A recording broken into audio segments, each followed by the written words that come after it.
I'm trying a new live stream platform, so I'm just going to check out, see if that's working or not. And just give me a minute and see what's going on.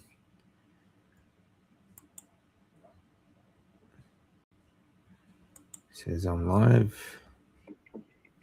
Yes, it's working. Very good. Excellent. All right, so I have the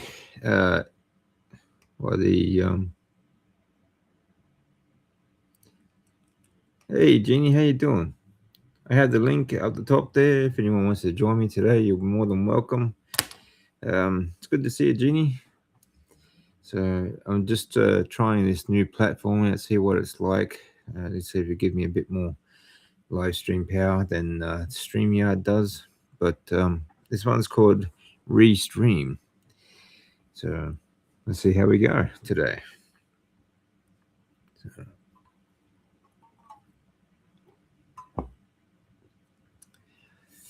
what have you been up to, Jeannie? Annabella, how you doing? Good to see you. So on this one, I can have all the comments up on the screen too. Makes it a bit easier. So it's good to see everyone. And let's see. Hopefully this platform will work out. I think it's a bit more fun. I can do a few more things on this than I can with the other one, StreamYard. So yeah, looks pretty cool. So we can talk about anything you want today, and you're welcome to join me. I'm just playing with this is just a little rubber thing to help you work your grip strength. What it's actually doing is working the opposite. So you have to try and expand it, like this. So it works all these extensor muscles up here in the forearms. Okay. Something different as opposed to, like the clamps and stuff like that you get.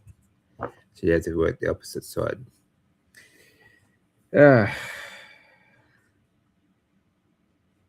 Are you good? Okay. I wish I could ring in like you can on Rick's live stream. Oh, okay, yeah. My hair is messy. Okay. Got no brush. I've not brushed today. Okay. Craving lamb again. Jeez. Yeah, lamb's good. Lamb's good. I must admit, I much prefer the taste of lamb, especially lamb fat. I find the lamb fat much tastier than the let's see. There we go. Oh, George, how you doing, mate? I'm doing great, mate. Let me just yeah, I'll just hide that. There we go. Yeah. There we go. That's the problem with this new platform. Any guest immediately hides behind the board. Yeah, probably I think when it's me, but there we go. If it was somebody who was pretty, it would be quite annoying. But I think we can get away with it as it's me.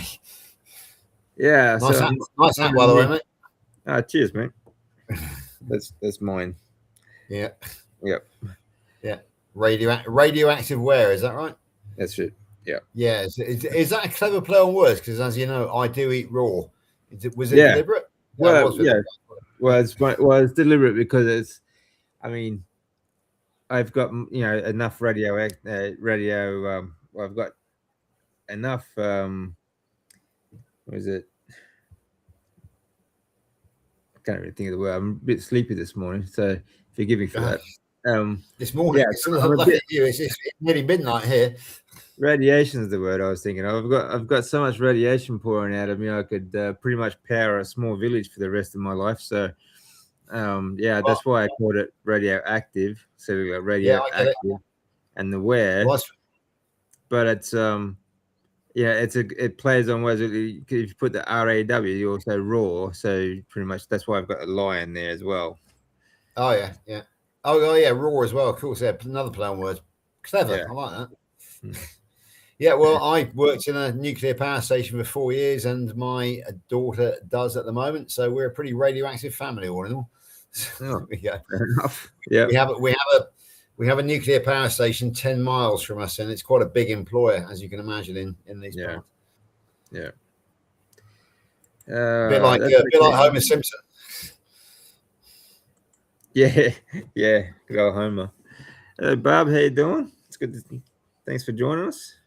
Oh, Grandma's in. Great. Yeah. Bob. Yeah. It's well, I mean, I don't know. Like we were sort of after the quake, like we were like in Fukushima, the Fukushima power plant, the big story. Yeah. But we were just a little bit north of that because that's I mean where it hit was actually we got the worst of it, but then of course the radiation from the Fukushima, that was whereas like as the bird flies only 80 kilometers away, so that's close. Yeah, so everyone kind of used it as a like kind of a scare tactic. Like they have like there's a little shop, like the radio would have these warnings over the radio every morning and so on, and but like whatever, there's radiation everywhere. Yeah. In March of 2011, I was actually working at the nuclear power station, so you can imagine what the reaction was there when the everyone freaks out. Yeah, we'll call it Shima. Yeah. There's been a few famous ones over the year: 3 Mile Island, wind scale, obviously Chernobyl. Yeah, so Chernobyl's a big one. So obviously the nuclear industry gets very, very twitchy whenever there's a major incident like that. Yeah, I mean, they have to try and justify their existence. Well, I mean, this is the problem I have with nuclear power, is that, I mean, like America has like I think it's 10 nuclear reactors, like power plants that are shut down and leaking at the moment. Not like anything big like Fukushima, of course. That was one of the biggest. Thank you, Grandma. Thank you very much. So that was one of the biggest leaks I think in history, actually. So yeah, but the thing is, everyone says it's clean energy and stuff. Like coal is clean. Coal is very clean. The only thing that comes out of a power plant, the coal power plant, is steam, basically. But you can shut down a coal plant and just walk away. You don't even have to sweep the floor. Like it's not going to leak anything. It's nothing bad's going to happen. So I've always been a bit paranoid since like the earthquake, because Fukushima, if you have when something goes wrong, something goes really wrong. So we've got 3 nuclear facilities within A, B, and C within 10 miles of us. A was 1950s and shut down quite some time ago. It's where my daughter works, and so she is a nuclear decommissioning expert. Okay. B has just shut down about a year ago. That was 1970s, and now C was supposed to take over, but of course it's millions of billions of pounds behind and several years behind as well, so it's nowhere near being finished. So we are not producing any electricity from the Hinkley Point complex. It's called Hinkley Point, the power station near us. There was supposed to be a smooth transition between B shutting down and C starting up, but of course it didn't happen. So there we go. No, it never does. No. Yeah. And the budget, the budget is, I think, billions over. So there we go. Yeah, good day, Brad. Yeah, boom, kaboom. Yeah, big kaboom. Yeah. I mean, it never goes smooth like that, does it? I mean, no, exactly. And it's the whole industry is just well, that's a big story anyway. So it is. See, we could go into it, but we could go for days on that. Yeah, exactly. So I see you put my when I came in, I've never seen anybody ask me for a title before. It was like, this is like a business platform. So I thought in honor of Celeste Patterson, I thought I'd put myself as the cultural secretary for the UK. Fair enough. I used to have a very similar attitude to life to Celeste, so I thought that was quite appropriate. But it's actually, I'm coming up to next Tuesday. I will be 1 year sober, Dave, and I feel a lot better for it. Yeah, that's good, man. Yeah, it's amazing, isn't it? Like when we have, I mean, the problem is we don't feel like we have addictions. You know, when we have a food addiction of any kind, whether it's alcohol or anything else, or just carbohydrates, you don't. A lot of the time, you just don't notice that fact, No. and you sort of just go about your business, and I mean, that's part of the problem. I think the biggest part is recognition. You know, recognizing that you have a problem before, because then once you recognize you have that problem, then you can do something about it. You know? I don't think I ever recognised I had a problem. I just had a massive hangover. One day I woke up and thought I'm done. But Yeah. looking Well, the back on only cure for a hangover is another beer, isn't it? I mean, the thing was, I was kept on kidding myself that I was okay on account of the fact that I'd lost all the weight. So alcohol had no effect on my body fat. Plus the fact that I was getting perfect liver function tests. So it wasn't damaging my liver. But there are other things. I kept on falling over, for example. And I became quite nasty. I sort of bolshy. I don't know what's the word. Not violent, but just mean on alcohol. Kept on falling over. Short-term memory loss all the time. Drinking during the day, having to go to bed about 6 o'clock at night and sleeping 10 to 12 or 8 to 10 hours. And then the big one was the night sweats. I used to get really, really bad night sweats. So the bed was soaking in the morning because of the alcohol. And since giving up alcohol on March the 17th last year, Monday, March the 17th, when I woke up with a massive hangover, having had a week's holiday, very soon, I don't think I even sweat. You know, I don't do any hard physical exercise now, and I hardly sweat at all. I certainly don't have spontaneous night sweats. I go out for long walks, hill walks with my mate Ziggy, who's a carnivore campus, by the way, if anybody wants to see our last one. And I barely sweat then, and that's walking up hills. So it's alcohol. I did have problems with it. I had an alcohol problem, and I had problems with alcohol, but I kept on kidding myself because my liver function tests were okay. Wouldn't go back now, that's for sure. Yeah, that's right. We tend to do that. We kid ourselves.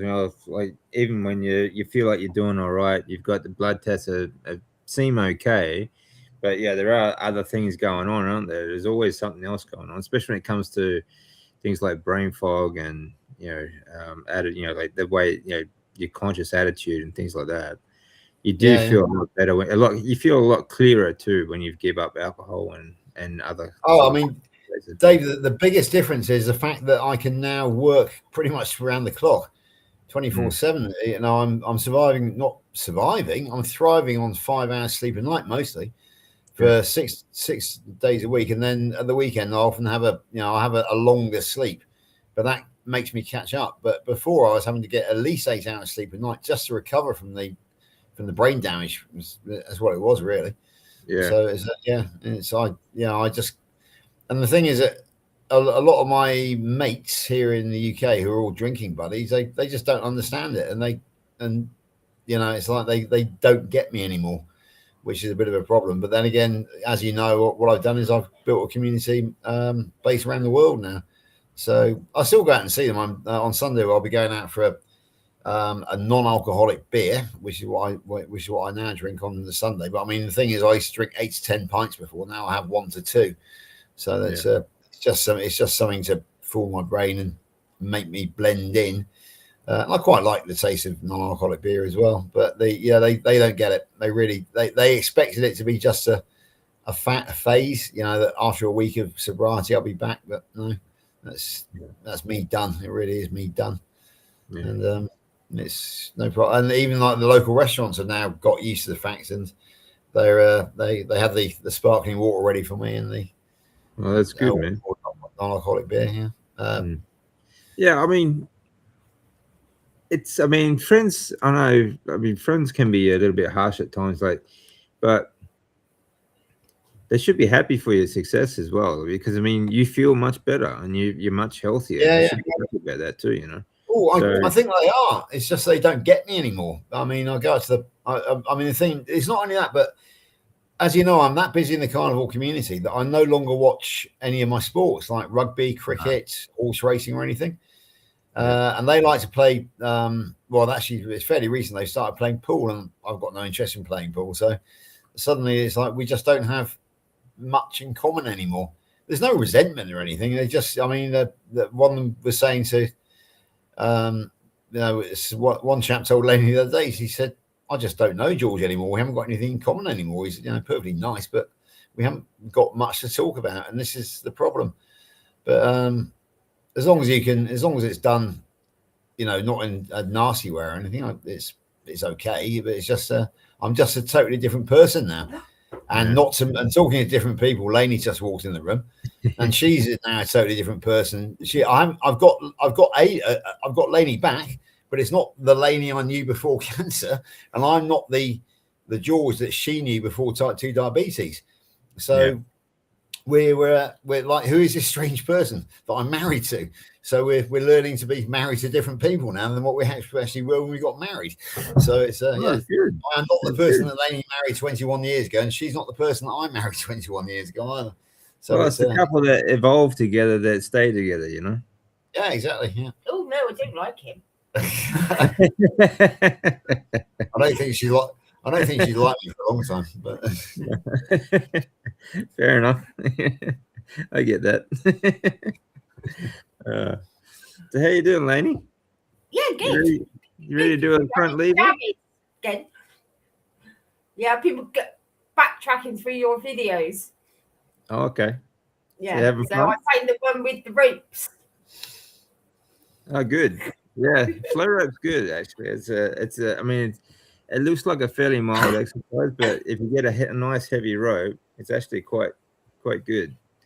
Very good, especially to warm up after a nice bath. I wouldn't be able to do it with that arm. So yeah, I'd probably end up in knots, and somebody'd have to call 111 anyway. And, 999 as it is over here.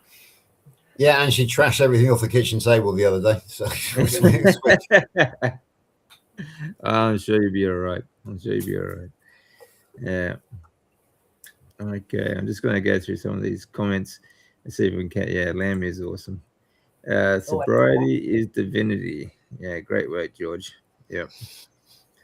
I don't drink and I hate weed. Yeah, I say to the cops. Yeah, I pretty much have to agree with that. Yeah.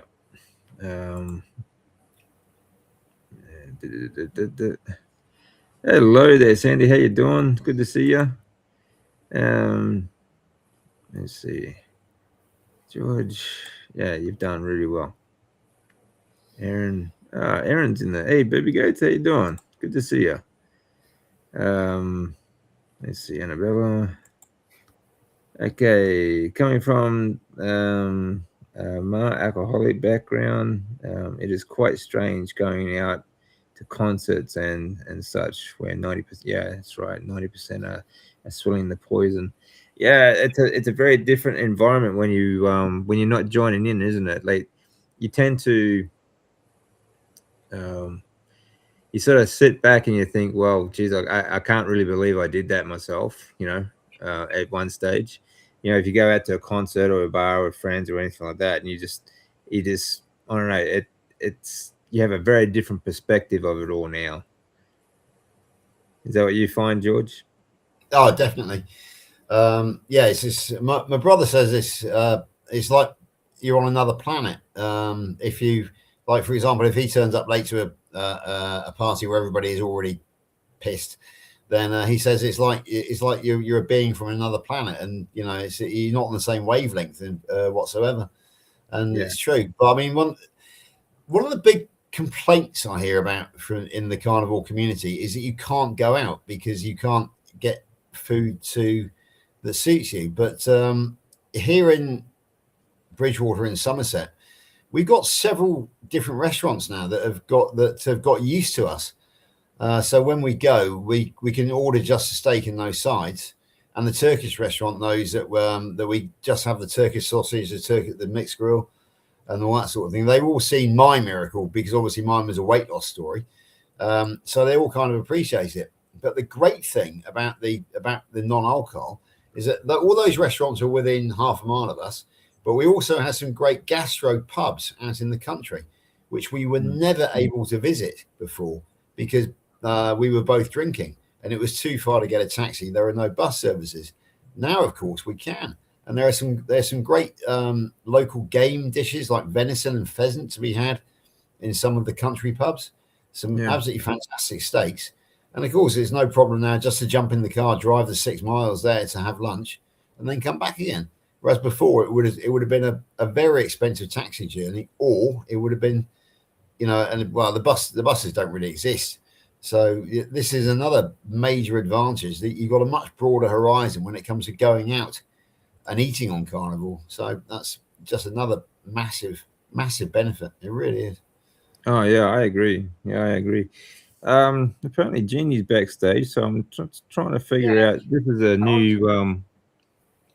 a new thing for me, the new platform. So I'm just trying to figure this out. I can't see where she is. So yeah. Let's see.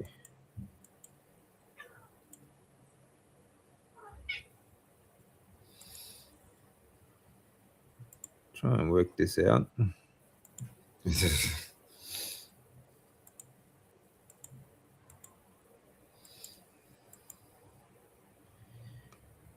I think it should be able to bring another person in, surely. Well, we certainly hope so. Here we go. Hang on. I found her. There we go. Oh, there she is. Yeah, hey, Jenny. I had a fight with a lawnmower and I lost. It looks very nice. Well, as I'm acting as Celeste tonight, it's lovely to see Dame Edna here as well. So welcome, Dame Edna. Yeah, I miss Dame Edna. I love him. Yeah, Les Patterson was pretty funny. He was pretty good. I couldn't handle the drooling. No, I can't handle saliva. No. Yeah. I mean, he was a grub, but he was definitely funny. Oh, anybody seen Madge? Is Madge in the house? Madge was Dame Edna's female companion, wasn't she? Who sat there? Bridesmaid. Poor old Madge. Yeah. How she kept a straight face is beyond me. Just unreal. Yeah. That was the thing. That was what's one of the things that was so brilliant about it. He rattle off those lines and just keep such a straight face, he was definitely that character. I don't know how you do it. Yeah. Just brilliant. Yeah, he was brilliant. He was really good. Yeah. I don't think he wouldn't be so popular today, though. I don't think around the woke culture. He's certainly about as popular as Kevin Bloody Wilson amongst the woke culture. Yeah, that's right. Yeah, exactly. Yeah. He's terrible. Rude. Yeah, but unfortunately, you just can't have a decent joke these days. Everyone wants to get the whole the fake outrage sort of culture at the moment is just well, you're talking to somebody who doesn't care about that Dilligaff. Yeah, fair enough. Yeah, it's one of my favorite Kevin Wilson songs, Dilligaff. Oh, right. I'm not that much into him. Okay. Not because he offends me. I just haven't followed him. Yeah. Okay. No, nor me. But it turns out quite a few years ago that our daughter Chloe did follow Kevin Wilson, Bloody Wilson, and they ended up singing this song together. And I was just like, what? I can't remember which one it was, but it was the sister one. You can't have your sister mine or something. Oh yeah. I don't know. A very rude one, very anyway, rude one, and I was totally gobsmacked. Oh, they were all quite rude. Yeah. I think his son does comedy too. I think. Don't quote me, but it's certainly his Santa Claus song puts on a different view of Christmas. I've heard that one. Yeah. That's probably one of the more famous ones. It is. For all those American people out there listening, if you don't know who Kevin Bloody Wilson is, they probably don't. You're missing out. Just go and look him up. He's on YouTube, so go and look him up. Actually, I noticed recently he's touring again. I saw it on Facebook. He was advertising quite a wide scale tour here in the UK. So, okay. No, I didn't think about it. Otherwise, yeah, I should have done really because I am a Kevin Wilson. Yeah. Yeah, I can imagine the outrage with that coming out. For those easily offended, do not go and see Kevin bloody Wilson. Yeah, that's right. Yeah. So, but it's good to have at least some comedy shows around. George Laney, do you follow Katie Hopkins at all? What's your opinion of her? No? No, blank. I've drawn a blank, Jim. Sorry. Okay. Yeah. She's a famous how do you describe it? Well, she's a comedian. She used to be on yeah, she's a political commentator more now. Thank you, David. She used to be a comedian, and she used to be on some of the mainstream TV shows in the UK as well. But one of those reality shows like The Block or something like that. I forget. Yeah, I don't follow main. Yeah. Oh, The Apprentice. Yeah. No. And she she's like, no, not because of that, but she had this big operation for epilepsy, and as David said, she's a political commentator, but she does it in a really, offensive, hilarious way. A friend of mine reckons she's controlled opposition, who isn't everyone, but I just think she's fantastic. But I'm very surprised you haven't heard of her. No, I had the same experience on December. I had the same experience. Sorry. Yeah, I know. She, Laney apparently recognises her. Sure. But I had the same experience on December the 8th when the BBC were filming us at the Carnival HQ here in the UK. They were filming us for a documentary, and the lead presenter is somebody called Stacey Dooley, who apparently is really, really famous. And everybody's, Stacey Dooley's going to be there. Who is Stacey Dooley? It turns out she's a really famous character. She won a talent contest called Strictly Come Dancing in 2015. I think she was a celebrity then, and she's an investigative journalist. And everybody was raving about her. And I said, who is Stacey Dooley? Yeah. And I saw her on the day. Everybody was like swarming around and getting the selfies and that. And I just kept her at arm's length. I just ignored her because she meant absolutely nothing to me. So it was, I'm not 99% of celebrities mean nothing to me. But I don't follow mainstream media. But like I was saying at work, I'm being filmed on Monday or whatever it was by somebody called Stacey Dooley. And oh, Stacey Dooley, she's really famous, is she? Not that famous, obviously. No. Yeah, no. That's right. I don't watch telly, no, so there we go. And that's it. Telly, the thing is that I used to watch the BBC News in the morning, but it's a really good way of ruining your day by listening to the news, especially the BBC. Oh, yeah. Fake, depressing, violent. Yeah. They look for bad news because bad news sells. And again, it's part of the fear mongering that keeps us all under control, isn't it? So, yeah, that's right. Well, anyway, Jenny, I think you know how I start my day every morning now, don't you? I started with you guys on the channel. Yeah, that's much better. Last sit at the table having coffee together.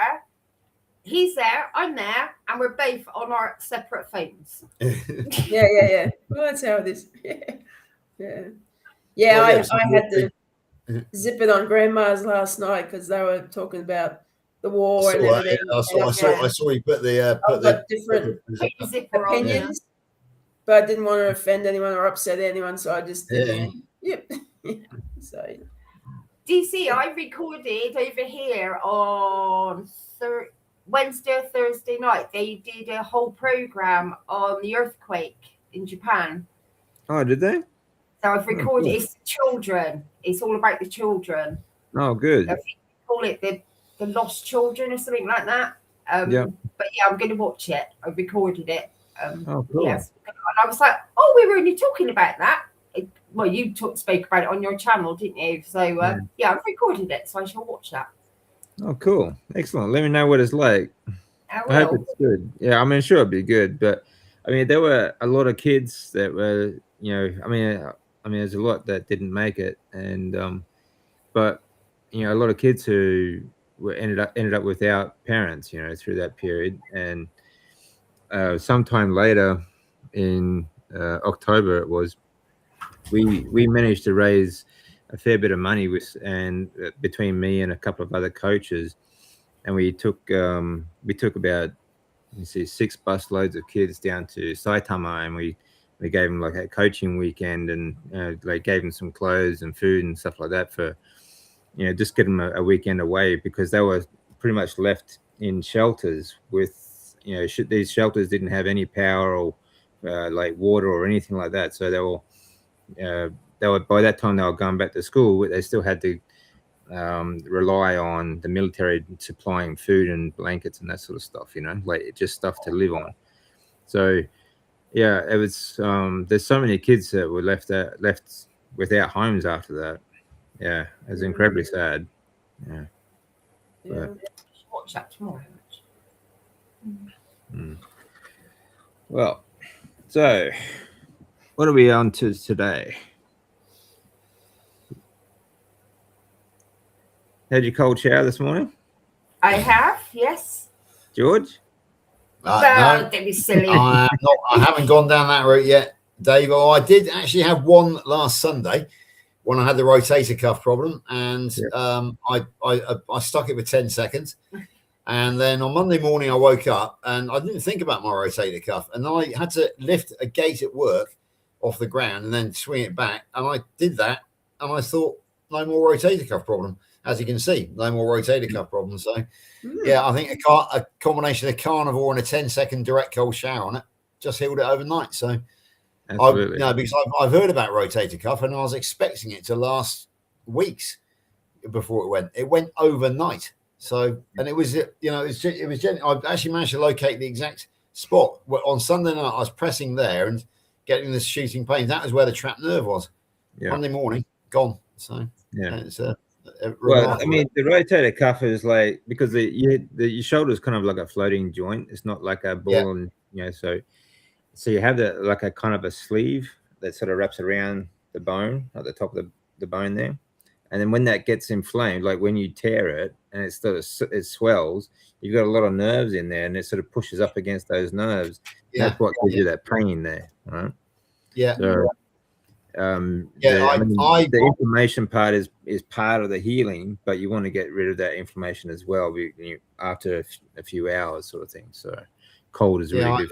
I was able to identify it as a nerve problem because I had the tingling in my fingers, which I recognised was a nerve problem.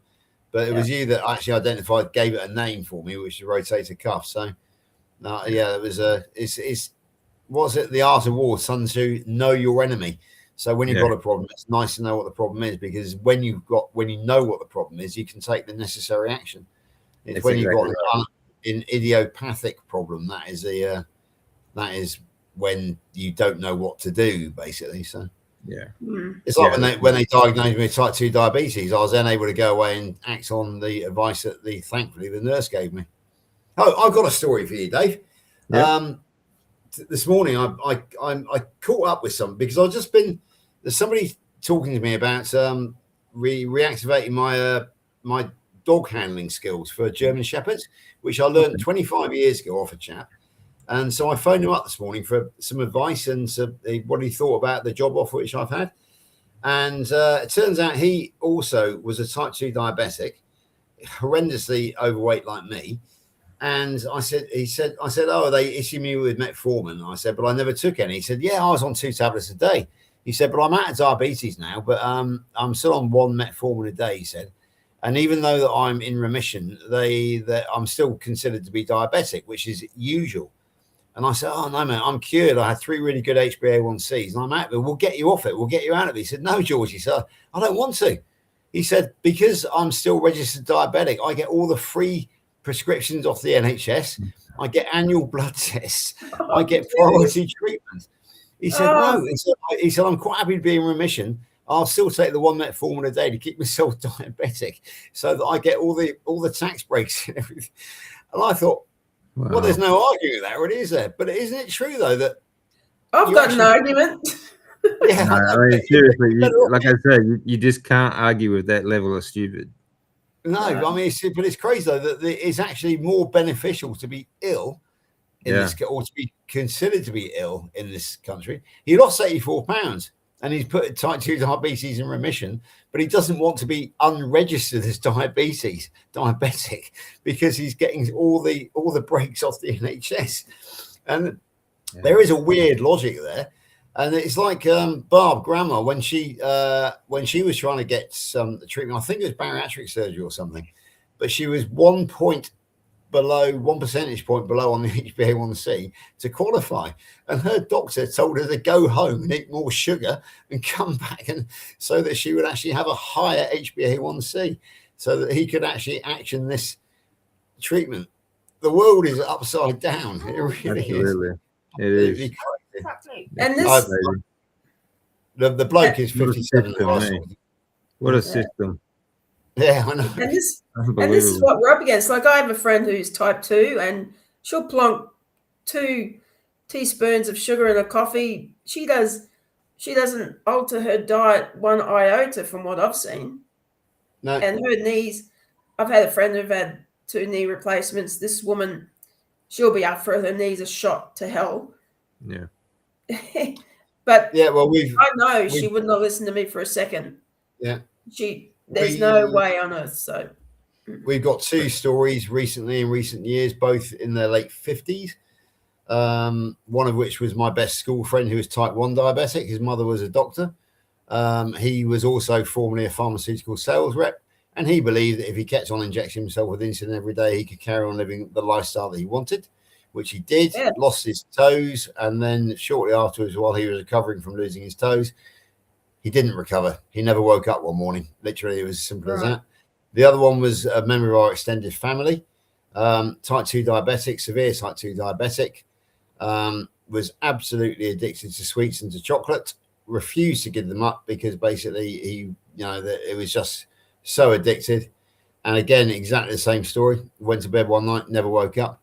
Yeah. So both in their 50s, both. Yeah, one was type 1 diabetic, the other was type 2. Neither prepared to change their lifestyle. My friend who died, my school friend who died, I think he believed that because his mother was a doctor, he was a former pharmaceutical sales rep. I think he believed the hype around the lie about the insulin, and he paid the consequences, really. Yeah. And our other member of the extended family quite simply could not give up. You know, when he died, they found on his bedside table just stacked high with what the Americans call candy, confectionery, sweeties, whatever. I don't know what you guys call it, but you know what I'm talking about, sweeties and that on the side, and not just chocolate, but all the really the chewies and really crap food, and that's what he was living on. That was his nutrition. I mean, last year my uncle died from diabetes. I think it was October, but he was the same. He was an alcoholic. He drank every day. He just kept injecting himself, and pretty much the only food he ate was junk anyway. It was completely just garbage food. But he lived at the RSL, local RSL club, and that was for the benefit of everybody else, Returning Servicemen's League. Yeah. RSL, yeah. So that's the same as our British Legion, roughly, or on the veterans, whatever it is in the veterans, not academy, not association, administration, like the VA, a bit like the VA. Yeah, like the VA. Yeah, but he just couldn't. I mean, he never made any effort at all. Like, he felt he didn't have to make any lifestyle changes because he just keep injecting himself and he'd be fine. He ended up in hospital many times. Like, he'd go on a bender and end up in a diabetic coma. Yeah. And then he'd wake up in hospital and go home and then do it all again, Yeah, exactly. And he went home one night after the RSL in October last year and just had a heart attack, didn't wake up, just had a heart attack sitting in a lounge chair. So it's just one of those things you can't. Some people they're not interested in change. They're not. I mean, simple lifestyle habits, simple lifestyle changes. That everyone wants a magic pill, or a quick injectable, and they don't want to make any change. There's nothing you can do about it. I've virtually given up counting the number of people I've lost in the. Well, no, I haven't. There's been about 6 or 7 people in my wider social circle. No, more than that, but 6 or 7 in their 50s. Yeah. Really, what triggered all this for me was one of my closest drinking buddies up the pub, Tom, dropped dead at the bottom of the stairs at the age of 59. And that was just before I was diagnosed. So that gave me the why, the why that makes you cry, that like Lisa Wiedemann calls it, because I knew that I was pretty much going to be next. If it can happen to Tommy at the age of 59, I was 56 and a half. I knew that it could happen to anybody. And Tommy's problem was, I mean, when I knew Tommy first back in 2006, he was a real svelte man about town, but he put on a lot of the piled it on in his 50s. So he would have been in his 40s when I knew him. And most of us can get away with it up into our 40s. It's when we hit our 50s. And he became massive then. But he was addicted to those energy drinks. Yeah. I don't know, Red Bull, the Red Bull and the Monster drinks and things like that. He was drinking 8 or so a day. And that's what I'm convinced that's what killed him, because obviously it was the triglycerides and the insulin. I hate the word insulin, hyperinsulinemia, which causes his body to store the fat and just clogged him up, and he just literally was going to work, went down the stairs, trying to get out the front door, dropped dead in his hallway, and that was the end of him. Those so-called energy drinks are just toxic waste. They really are toxic. They're full of all kinds of chemicals, including like petrochemicals that for flavoring and all sorts of other things like that, sweeteners and so on, and colorings and so on. But apart from that, like they're full of xenoestrogens and like these fake sort of energy boosts. Like it's just a dopamine hit that you get from these things, and then you crash like 20 minutes later anyway. You need another one. They're just absolutely toxic, these things. Yeah, absolutely. Not only that, but they're terrible for mental health as well, because in 2018, I was working on a site with a really good chippy, a really good carpenter, to the point where in January of 2019, we employed him for a day here to build the cat's cage outside, what they call a catio. But he was absolutely addicted to these Monster Energy drinks. He was drinking about 8 a day. And then we noticed in the spring of that year, he started behaving very strangely on site, was very ignorant of people, couldn't really string a sentence together. You would say good morning to him, he would look through you and walk past you. And in the end, he didn't turn up for work one day, and he'd been sectioned. His actual section means being put into a home, declared not to have capacity. Yeah. And actually went into, he did recover, and I spoke to him later, but he was, you can imagine what these drinks do to your brain. Yeah. Well, one of my ex-managers, she's hooked on Diet Coke. Like she drinks it like coffee, has a few a day with her, and slowly she's had the shakes. I'm not blaming it just on that, but her shakes have been getting worse, and I wonder if that's attributing to it. Yeah, for sure. Yeah. When I was based in Beirut in 2006, I was at the time when I was still a heavy alcohol abuser, but I didn't drink in Beirut because obviously you need to keep your wits about you, because Beirut's a hostile environment. So I replaced it with espresso, the double espresso, double espressos, and I developed quite a serious twitch in my involuntary twitch underneath my left eye there. And I was working in a French team, and Pascal Gagne, he said he actually identified that. He said, I had the same problem. So I went to the doctor. He said that is an overdose of caffeine, which is causing the involuntary twitch in your eye. So I cut back on the espresso and it went away. I still do drink a lot of coffee. I'm about to have another one now. Lainey's just making me an Nespresso now, but I don't drink it to the same levels as I used to. So I haven't had that twitch back since I gave it up. You can see what that does to your nervous system, though, right? Oh yeah. That's what's happening is you've over tweaked your autonomic nervous system, and that's what that twitch is about. So it's yeah. Espresso. Talking an espresso, here it is. But yeah, I mean, I'm happy to be in what they call a state of informed consent. So I know the risks I'm taking with coffee now, but it is a decision that I've made. It's risk versus reward. The risk is actually damage to the nervous system, but the reward is I enjoy it, and it doesn't seem to affect me too badly. You still got to live life, and it's. I mean, how far do you want to go with things is completely up to you. Exactly right. There are other things that no one's saying that you have to be like just drink water, just eat meat, and that's it. That's you can't. When you say nobody, DC, when you say nobody, you'd be surprised how many people there are out there saying exactly that. Well, yeah. The carnival. I don't know. I suppose the carnival police they kind of faded away a bit because people like Dr. Kiltz are saying, he's saying that he eats the occasional French fry and that sort of thing. So maybe there is a bit more. I think back in 24 and 25, the carnival police were out there and they were looking to take away your carnival card if you drank coffee or if you.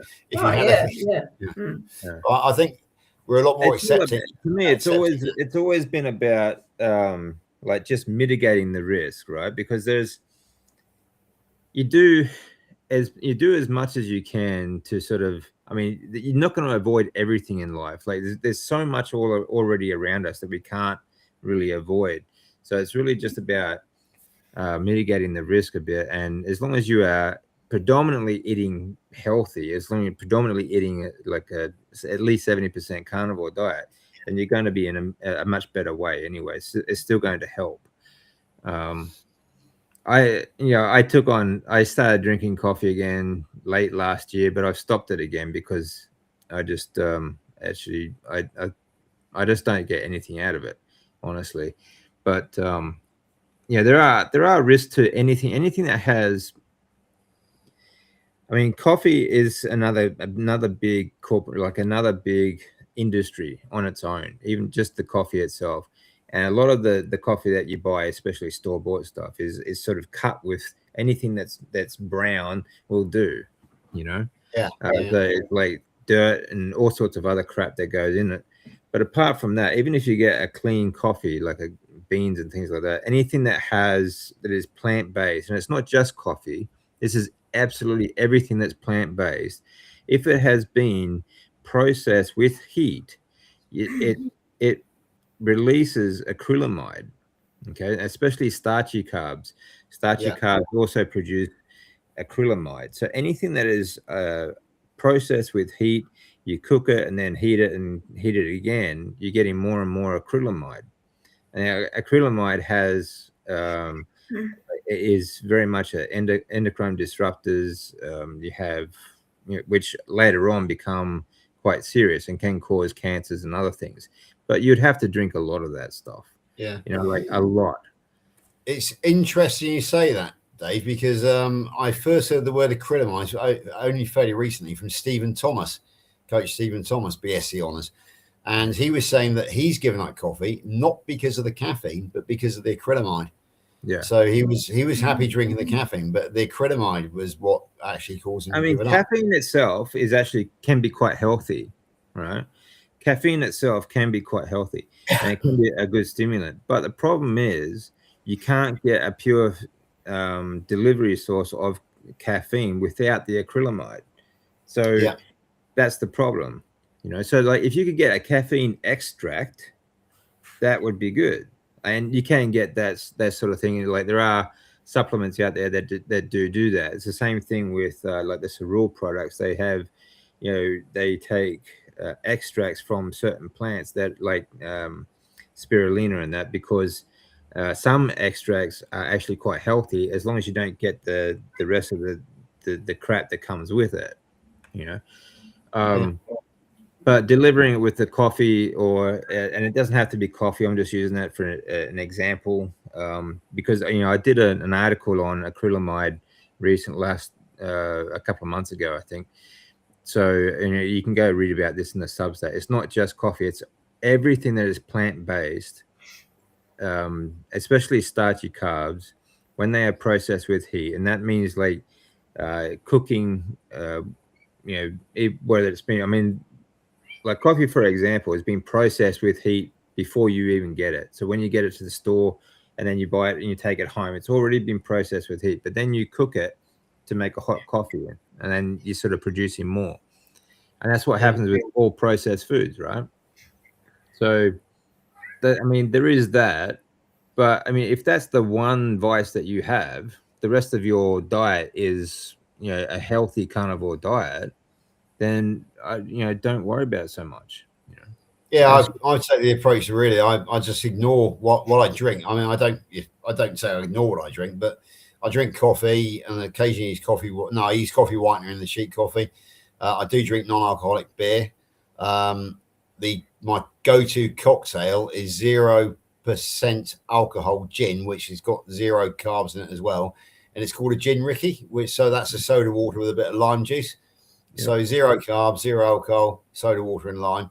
I'm perfectly happy to sit in the pub and drink that. And I say I'll take a few liquid carbs from non-alcoholic beer. So yeah, I'm very, very strict when it comes to what I have to chew to eat, but when it comes to actually what I drink, then I am, I'm sure the carnivore police would red card me instantaneously, but it's my choice, informed consent. Yeah. But I mean, when it comes to risk versus reward, we do it every day. We are constantly doing risk assessments. I mean, for example, when I go to work in the morning, I have to cross the road to get in my car. Do I walk straight across the road with my blinkers on? No, I look right, I look left. So we are all subconsciously doing a risk assessment. Exactly. And I get in my car, I drive to the end of my road where there's a T junction. So do I just pull out? No, I look left, I look right. So risk assessment is happening all the time. Thing is, when you're drunk, the reason why you become so dangerous when you're drunk is that your ability to do risk assessment is impaired. Now, for example, when you come in late at night and when you are drunk and you decide to eat something and you leave the oven on, don't you? Because that's what you do.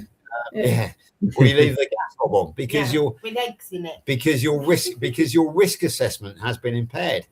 So it's that's the thing. It's Dr. Kilks is always saying this. He said he's always saying everything we do every day is dangerous. He said we fly airplanes, we get behind the wheels of cars, and we live with other people. So he said life is a constant risk assessment, and he's dead right as well. So yeah, we can't. If we all wanted to live life without any risk, then we wouldn't last very long because we wouldn't be able to go shopping, would we? So we'd starve to death. So that's right. You can't live in a bubble. No, precisely right. No. Yeah. Annabelle's posted a photo of her leg of lamb. That sounds good. Oh, I'm going to start buying more lamb. I had a rump the other day, and I don't know, it just didn't seem to have enough fat. It just lacked something. So I think I'll start buying more lamb. Yeah, lamb's great. Yeah, absolutely. We've got veal tomorrow. It's quite strange really, because some of our American brothers and sisters, they can get lamb, but I hear an awful lot of people. I mean, I don't think Juliet, our great friend, I don't think she's ever eaten lamb, and she's looking forward to it. She's coming over in June to visit us, and she's looking forward to eating lamb. It's really strange. And Dawn down in California, resting witch face, life after 60 resting witch face. I don't think she's ever eaten lamb either. Okay. So it's not readily available in the States by any stretch of the imagination. Okay. Whereas obviously here in the UK and over there, we are very much a sheep producing base. Wales is famous for its mountain lambs. Yeah, well, Australia is built on lamb, really. Our fields are full of white, fluffy little. Absolutely, yeah. Cotton wool buds. They're delicious. Yeah. Once you get rid of the cotton, yeah, it's true. I noticed earlier. I don't think Annabella's still with us, but in this year, but she said she put the herbs on the lamb. I don't know if you guys have got a specific type of herb that go, but we're here. It's very much mint and rosemary. I love rosemary. Yeah, same here. Same here. Actually, mint and rosemary is very, very popular, but. Like in Japan, actually, it's getting better now, but they're not real big on lamb in Japan either. It is getting easier to find now, but previously it was very difficult to get lamb. But generally speaking, they don't really like the smell when they're cooking lamb for some reason, and That's they don't strange. like mint either. They think anything that's mint flavored, they think it tastes like toothpaste. So I love it. I love mint. I quite like it myself, but yeah. There we go. Erin's saying that she eats lamb. She's from Tennessee, so maybe that she enjoys smoking it on a grill, which I like as well, actually, because we within about 15 miles of us, we've got a really good smokery called Brown and Forest, and we haven't been there for a while, actually, have we? But I do remember that on my birthday, maybe crikey, a long time ago now, but we had a big joint of smoked lamb, which we then heated up again on the barbecue. And that was absolutely delicious. So it was been smoked and then heated up with the wood smoke. So it was that was a memorable birthday meal for me. It really was. Oh, that's good. Yeah, poor Annabella has to move at the moment, so she's packing up. It's a bit sad. Poor bugger. Yeah. But, the boxes smell like bananas. They're probably used to carry bananas. I'd say. Yeah. Erin's been on form. You said, the racks of lamb with the bones, the ribs that come out. She's saying that they end up carnivore popsicles because you can grab the rib and it's true you can eat it like a lollipop, can't you? It's great. Yeah. And she's saying that lamb is crazy expensive in the States. So I guess if you watch the old John Wayne movies about the cattle ranchers, I think there was one called The Sheep Man or something. That wasn't John Wayne. I can't remember. It was a Glenn Ford movie. And it was all about basically, I think that the sheep were very regarded as sheep men, and sheep were regarded very much second-class citizens in the building of America. Yeah. So maybe that has kind of carried on to this day, whereas beef made America and the sheep were considered interlopers. So maybe that's the same culture. I did a massive haul the other day, didn't I? Because our local supermarket that's across the road, they had all silver-sided beef on offer, lamb on offer, and rump steaks. And it was literally half price, all of it. So I literally went to the meat counter, I ended up with all these rump steaks, and then they still had the joint that they slice it off of. And I went, actually, I said, how much is the whole joint? So she said, it's £33 for that one, which is however many dollars. So I bought that as well. And then I got, I just got loads and loads. So my freezers that were running down are now filled right back up. And we have tons of meat. Yeah. Well, it feels good when you can see the freezer so full you have to sort of stand back and sort of push it all in. Open the door and it all falls out and gets you, and it hurts you. much worse than Tupperware. Definitely. Yeah, Erin's. Whenever I mention something about books or anything, Erin is very, very cultured, and she does a great cultural show, which she's given up for Lent for the moment, where we learn stuff. And she's seen the Sheep Man movie, so she knows what I'm talking about. I think there's Glenn Ford. Glenn Ford was an actor, wasn't he? Erin, help me out here. Yeah. Was it Glenn Ford who was an actor? I think he might have been the Sheep Man. Because who was it? Who made the movies? That was another Ford, wasn't it? John, was it? Oh, I can't remember now. But like the Searchers with John Wayne. Yeah. Somebody Ford made those. Help me, something. Erin, you're good at this. Go on, help us out here. Yeah, I can't think. Can't remember. Yeah. No, I can't remember either now. I'm sure Annabella had to leave us, so we'll just say thank you, Annabella. Hope the move goes smooth. Hope you find actually where I live, I'm in this old house split into 4 units, and one of my neighbours has heard rats in the ceiling, and they caught one outside. And I thought, if those buggers come near me, I'll be looking for somewhere else to live. I'm not living with rats. I did it once before, and no. George Marshall was directed by. Well, I put a few baits out, and they'll, some of these baits that you get from them now are pretty good. They dry out, and they walk outside trying to find water, so you can just pick them up with a shovel and throw them on the fire pit. Well, it's the real estate's responsibility, but they're a bit slack. You know how they can be. So Just blended mackerel eggs and Parmesan cheese and created the most delicious truffles. Too bad I didn't make a video. Yeah. well, What's it's always wrong, good. Aaron? Where's your video? I've got to get a waffle maker to make truffles. These are sounding fantastic. Mackerel eggs. Erin is too busy on a project which involves her, Lainey, and Tanya, Kitchen Witch, at the moment. The latest one came out today, which was an attempt to persuade me to get a puppy. Go on her channel and have a look. It's a short. They delivered me about 10 puppies. Yeah. And, on a different live, just before coming on here, I was in the live chat with Erin, and she said, "I hope you enjoyed the video, Lainey. George, take notes." So yeah, the George, you must get Lainey a puppy saga is ongoing at the moment, shall we say? But I haven't given in yet. When he's been offered this job, well, I'm talking about it. And it's guarding with a sheepdog. German Shepherd. Sheepdog. And I'm trying to persuade him to take that job rather than the other one, because I'm thinking if he's got a guard dog all day, he's going to come home and he's going to really miss a dog. So it might persuade him to get a puppy from me so that he's got a dog to come home to as well. Sounds like a bit of coercion to me. It is. As George was saying recently, I think the timing, I'm just going to tell you how to live your life, right? The timing is probably a bit off, since you'll be traveling to meetups and whatnot, Well, thanks, Jeannie.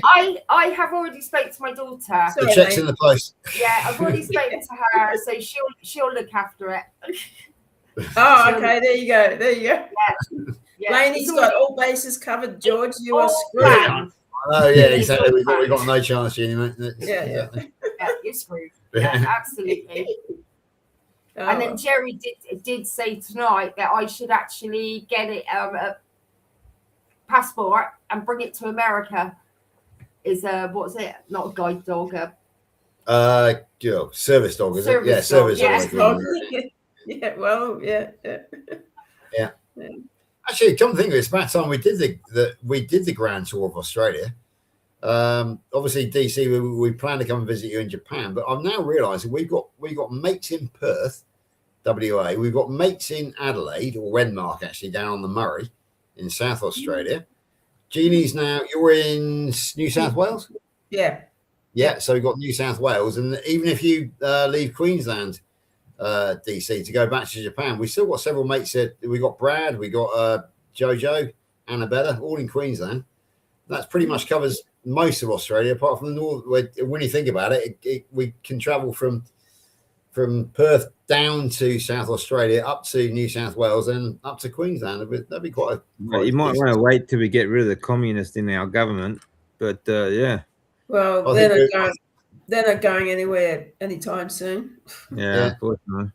Like I'm not close enough to Bart and Pimmy as yet to actually go and do go and become a general in his militia, as you did for a while, Dave. That was quite good fun when you were over there. We enjoyed it. That was lovely, actually. It was really good. Actually, it was freezing cold. It was -5 every morning.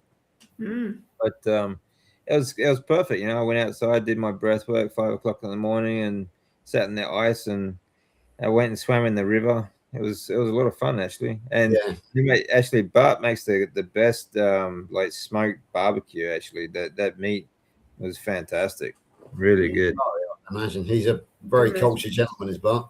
Yeah, and Pim. I mean, they're both really lovely people. Actually, like when you off YouTube, they're both really lovely people. Yeah. I mean, Bart always says people just don't get him because he puts on the act with all the swearing and everything, because he finds that he actually gets more views from that than when he's got his suit on and he's being Professor Bart. Okay, so he's developed his persona, his character. When he does like strict science videos, it's very difficult for most people to sort of keep up. So they get bored and they don't bother watching it. So he does these sort of persona videos where especially when he's like if he's trying to or debating with someone or trying to set someone straight, I mean that's the only way people watch him. you know. So yeah, exactly. It's a bit sad, I guess, but I've defended him to a few people recently who've thought, oh no, Bart K, you know, blah blah. And I've said, you know, it's all just an act. But I've also said some of these people who are giving out very dangerous information need to be, you know, yeah, for sure. told Yeah, off. absolutely. Yeah. Well, I mean, a classic case in point is I've tried to understand the Randall cycle, and I know that I'm Bart still is the go-to struggling. person. I've watched that video 3 times. Yeah, yeah. And all I know, really understand about the Randall cycle is that actually Bart never says this, but it was Sir Philip Randall in 1963, and there are 2 sides to it. So the Randall cycle is constantly happening, but there are 2 paths to it, and if you mix fat and carbohydrate, you trigger the wrong side, if you like. And if you just eat fat, then you get the beneficial side. Beyond that, there's lots of equations and lines and everything. Yeah. It's fairly complicated. I mean, at a cellular level, it's quite complicated. But all you need to remember is basically, like, if you got one door for energy, okay, then trying to feed it 2 different types of macros is going to jam the door. It's like you're trying to fit 2 fat guys through a revolving door. It's just not going to happen, and that's what causes the inflammation, right? Yeah, exactly. Yes, you can lose weight if you have like that ridiculous bloody sugar diet that people came out with last year. It's just absolute nonsense, which was just because it triggers one side of the Randall cycle. Just use one side of it. Yes, okay, but the fact is, like, you do not get any nutrients from sugar. Right? No, exactly. Yeah. And sugar alone will damage other processes. It's not just about the glycation. Yeah. There's glycation for a start, but then you have, the fact, especially fructose, like, what it does to your liver, and then, it causes fatty triglycerides around your liver. Then that will get into the bloodstream. That directly causes, that crosses the blood-brain barrier, which directly causes brain fog and all sorts of, which later on can become dementia. This is what sugar does to you. Sugar gives you the neurodegenerative diseases like dementia, okay, and Parkinson's and things like that. That's why it does that. This is why, like, this whole thing about sugar diet thing that came out last year, this was an IQ test that people failed, right? These people are absolutely insane, and these so-called influencers that were pushing this, they were nothing but lying clickbait assholes, all right? Every single one of them, all right? And it's just what I mean. The thing is, okay, you may be able to lose weight on that temporarily, but the fact is, most of our nutrients come from fatty acids. So you want a pure, clean energy source that nourishes your body. All right, that's the biggest difference. You get everything you need from fats and, of course, some amino acids. Going from one to the other, or just going to sugar is just absolutely insane. That is the definition of suicide. Yeah, but this is where it's dangerous for people just to focus on weight loss or fat loss. Exactly. They don't think of the nutrients. It's all about getting. It's all about being lean, and that's the danger. That's right. And that's where I ended up doing, chasing that. So I was you can be lean and fit and still be unhealthy. I was very unhealthy. Like my body was collapsing. All of my organs were collapsing, and I had stage 4 cancer with a massive tumor around my aorta. But I was lean and I was fit. Yeah. Well, Dave, the first time you and I did an interview, I told you about an ex-girlfriend of mine from a long, long time ago who was super fit. Oh, she was horrible. She might have been horrible, Dave. But she does exist. It's the brain fog. She was absolutely fat phobic. She was super fit, Jim Bunny, could outrun me. Never had a menstrual cycle. And she was fat phobic to the point where she wouldn't eat avocados because there was too much fat in it.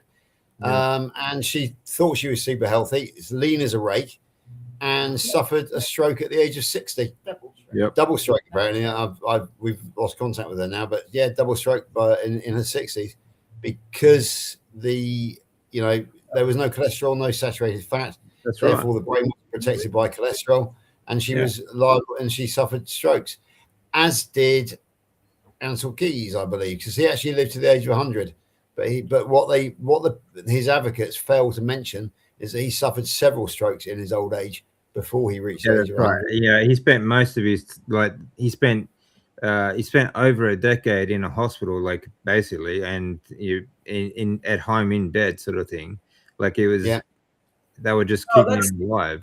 That's living. That's a great life, isn't it? Yeah, exactly. Well, you could call that karma as well, hey? But anyway. Yeah, exactly. Yeah. But I was fat phobic too. That's what led to my condition, as being fat phobic. But it didn't matter how many supplements and crap that I ate, as long as it didn't have fat in it. It was, and that's what happened to Sammy. That's what happened to a lot of people. So we got a couple of things from Brad in comments. The first one being that I'll pick this one up. Brad, I thought you were my mate. Please don't tell Lainey about Aussie Terriers. She's just looked them up and she wants one. And now a more serious point. There's a question for you, DC, about how far you are from the Stewart River. I don't know if you want to pick up on that one. Stewart River. Let me hang on, guys. I'll just catch up with some of these comments. And all right, okay. I finally cut out the cream for my daily coffees, and feeling much better. No nasal congestion at night. Yeah. See, this is a big problem that a lot of people have with dairy.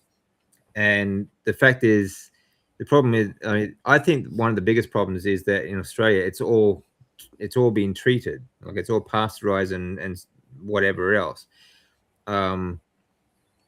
But dairy can have, especially for most people, especially when they're adults, can cause problems like nasal congestion, esophageal mucus, and things like that. I used to get a lot of esophageal mucus as well, especially after all the treatments that I've been through.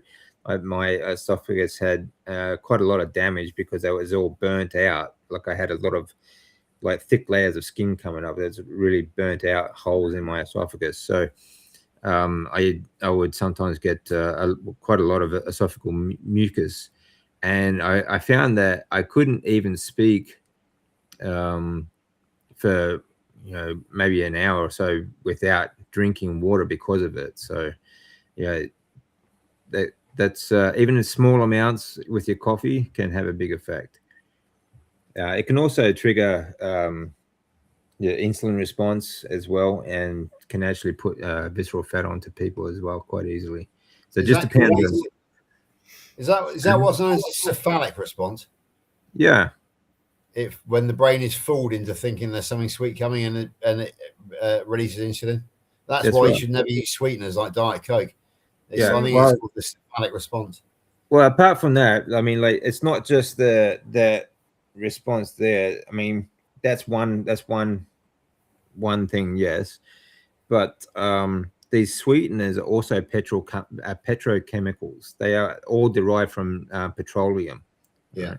For one, they have a very, very strong xenoestrogen effect as well. So it's actually shutting down your testosterone production. Even if you have a high cholesterol, it can still shut down your testosterone production, which is going to shut down or lower your EPO and your blood cell production, which means it's going to diminish your immune system. So all the way down the track, this is what people don't think about. Sure, you feel fine now and you have energy. Like, if you're eating carbs all day long, sure, you have lots of energy because you keep loading energy in. But down the track, you're not producing these hormones, you're not producing these blood cells, you're destroying your immune system, and you're doing all this metabolic damage down the line. And that's what the problem is. So even if you do like a fairly clean diet, like a carnivore diet, but you're taking these energy drinks, for example, or diet Cokes or diet soda drinks and things like that, this is the downstream damage you are doing to your body. You know, absolutely. So it's really. Can I just pick up on a word that you use there, which is xenoestrogen? It's probably not a word which is familiar. It wasn't familiar to me, but the thing is that xeno, I think, is XENO, and it means foreign. So what you're talking about is introducing a foreign estrogen into your body. Think about the word xenophobia, the fear of foreigners, which when people talk about xenophobic people, their fear of foreigners. So xeno, if ever you hear it, it's got XENO. And it means foreign, basically. Basically, it means that it's a man-made chemical that mimics estrogen. And if you get any kind of like overdose of any kind of hormone like estrogen, it could be the other way around. Like, well, testosterone not so much of a problem because it's kind of harder to produce, but you can still have problems from that. You don't want to have these imbalances in your hormone production, but these man-made version of estrogen is what xenoestrogen is. Right, and you're taking that with every processed food that you eat, basically, whether it's a protein bar, diet sodas, energy drinks, or even the clothes you wear, the polyester and all these man-made products that are made from plastics and are made from petrochemicals, basically, have very strong xenoestrogens in them. And seed oils is the other example as well. They are extremely high in xenoestrogens. It's not just the fact that they have this imbalance of omega-6s that does all the damage. I think the most damage comes from the xenoestrogen effect, especially from soy. Soy is the worst one, Yeah, I must admit, I used to have a spectacular set of man boobs when I was very, very fat. And I strongly suspect that's because I used to love soy sauce. I used to eat a lot of Chinese takeaway food. Obviously, the soy, the other one, teriyaki. I think that's got soy in it as well. So soy and teriyaki, they've been eliminated from the household. We don't get takeaways anymore anyway. So it's not really an issue. So it's well, I mean, you'll know this. What's the technical word for man boobs? Gyno something or other? Is it? No, I can't remember now. Yeah, you know what I'm talking about. I just can't remember, but something like I can't off the top of my head, but I can't either. But there is a technical word for it. Basically, I think I know what it is. Go on. Not as attractive as women boobs. That's very, very true. Absolutely. Very true. Yeah. That's a good one. I like that one, Jeannie. Yeah. But I mean, you can see, like, even if you have a look at, I mean, everyone totes, Japan as this, this healthy sort of, community where you eat like Japan, right? But for the last 80 years, they've had soy introduced, like soy very heavily, like soy sauce, for example. It's quite new to them, actually. Tofu and all these other soy products, like even natto and all these other things. These at the moment, the country is so like the hormone production has gone down so low, testosterone production is so low that this is why their population is aging and their population is decreasing. And that's what they've been doing to the West as well. That's what they keep trying to stop us from breeding so they can replace us with all these other filthy grubs. But it's got to a point in Japan where, I mean, they're so feminized by the soy that is in their diet because it's in all the processed foods and stuff like that as well. And it's considered healthy to eat tofu and shit. But boys are walking around with nail polish on. They do makeup like women do. They do their hair and stuff like that as well. And they even when I was there back, 15 years ago now, men were actually started a new product line for men to wear bras. Yeah. Because of man boobs. Oh God. That's how bad it's gotten in Japan. All right. I've just looked it up. Soy does to you. That's what soy does. Even in 2015, the Japanese scientists turned 95% of a male fish population, female, simply by adding soy pellets to their food. Mm. Yeah, I just looked it up. It's gynecomastia is the technical term for man boobs. Gynecomastia. So yeah. I mean, like men also get breast cancer. It's rare. It's rarer than it is for females, but they do also get that. But that is actually quite high in Japan. Like cancer rates in Japan have escalated quite astronomically because of, I think, largely because of the soy. But there are other reasons as well, of course. But that's actually one of the, they have the highest case of men's breast cancer in the world. That's not a coincidence. It's not a coincidence. Of course, it's not. And one of the, I mean, another a little slightly off topic, but we're talking about breast cancer though. One of the early signs now, what people are testing now to try and find breast cancer earlier now, is they are measuring oxalate levels in the blood, because oxalates cause all the damage, right? So interesting. I ate lamb. I enjoy smoking on the grill. Yes, nice. Yeah. For some reason, lamb is crazy expensive there. Oh, okay.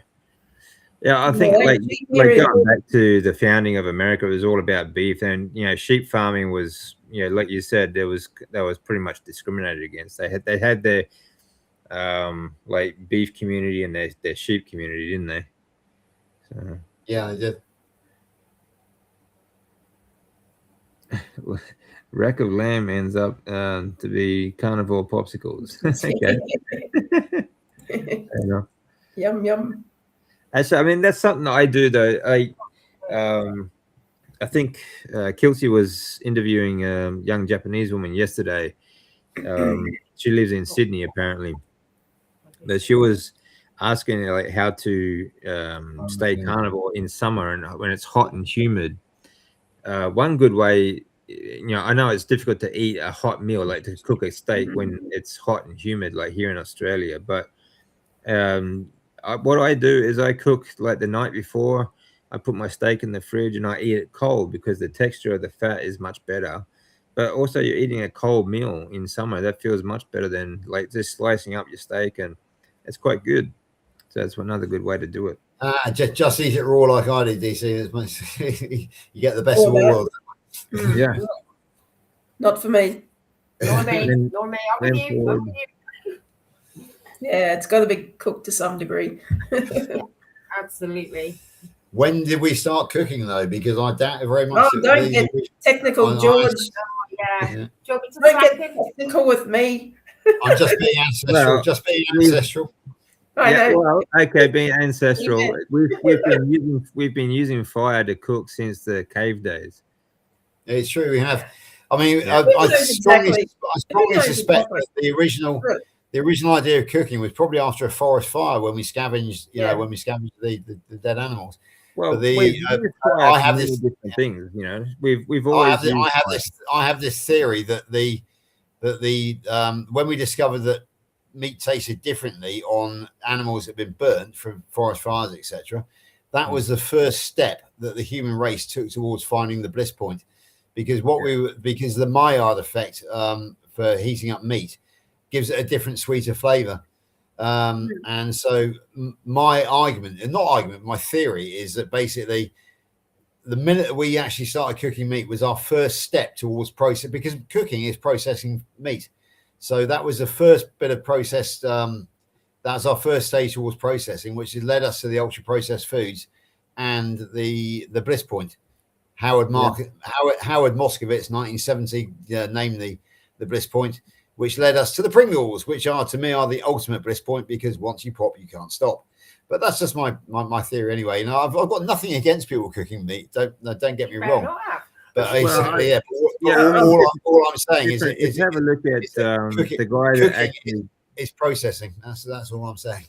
The guy that actually took McDonald's from like a 3 restaurant sort of chain to what it is now. he was actually finding the bliss point for like French fries, and they all did that sort of stuff. So, we've always done that though. We've always tried to find the most tasty sort of tidbit that we could find. We always want that excitement around our meals. And we've always done that. That's nothing new. But the new thing is that we are using like all these corporations that are introducing these petrochemicals and all these other crap, these toxins into our food supply, and that's just that's a big deal. Well, no one wants to eat Procter & Gamble, 1911, Crisco. That's pretty much where we can take it back to. Yeah. Well, no one wants to eat something that to them tastes horrible. That's just not. That's not common. Yeah, no, that's right. Sense, right? That's just not what we do. And that's an evolutionary response as well. Because if it tastes bad, then it's bad for us. That's how we determine whether something's poisonous or not. Like if a berry tastes bad, we spit it out. All right. So we are geared. I mean, evolutionary. We are geared to if it tastes good, then it must be okay. And that's the problem. But I mean, it goes back to me. Like even Kellogg's, like they wanted us to eat basically cardboard to suppress our hormone production and sex drive and so libido and everything else.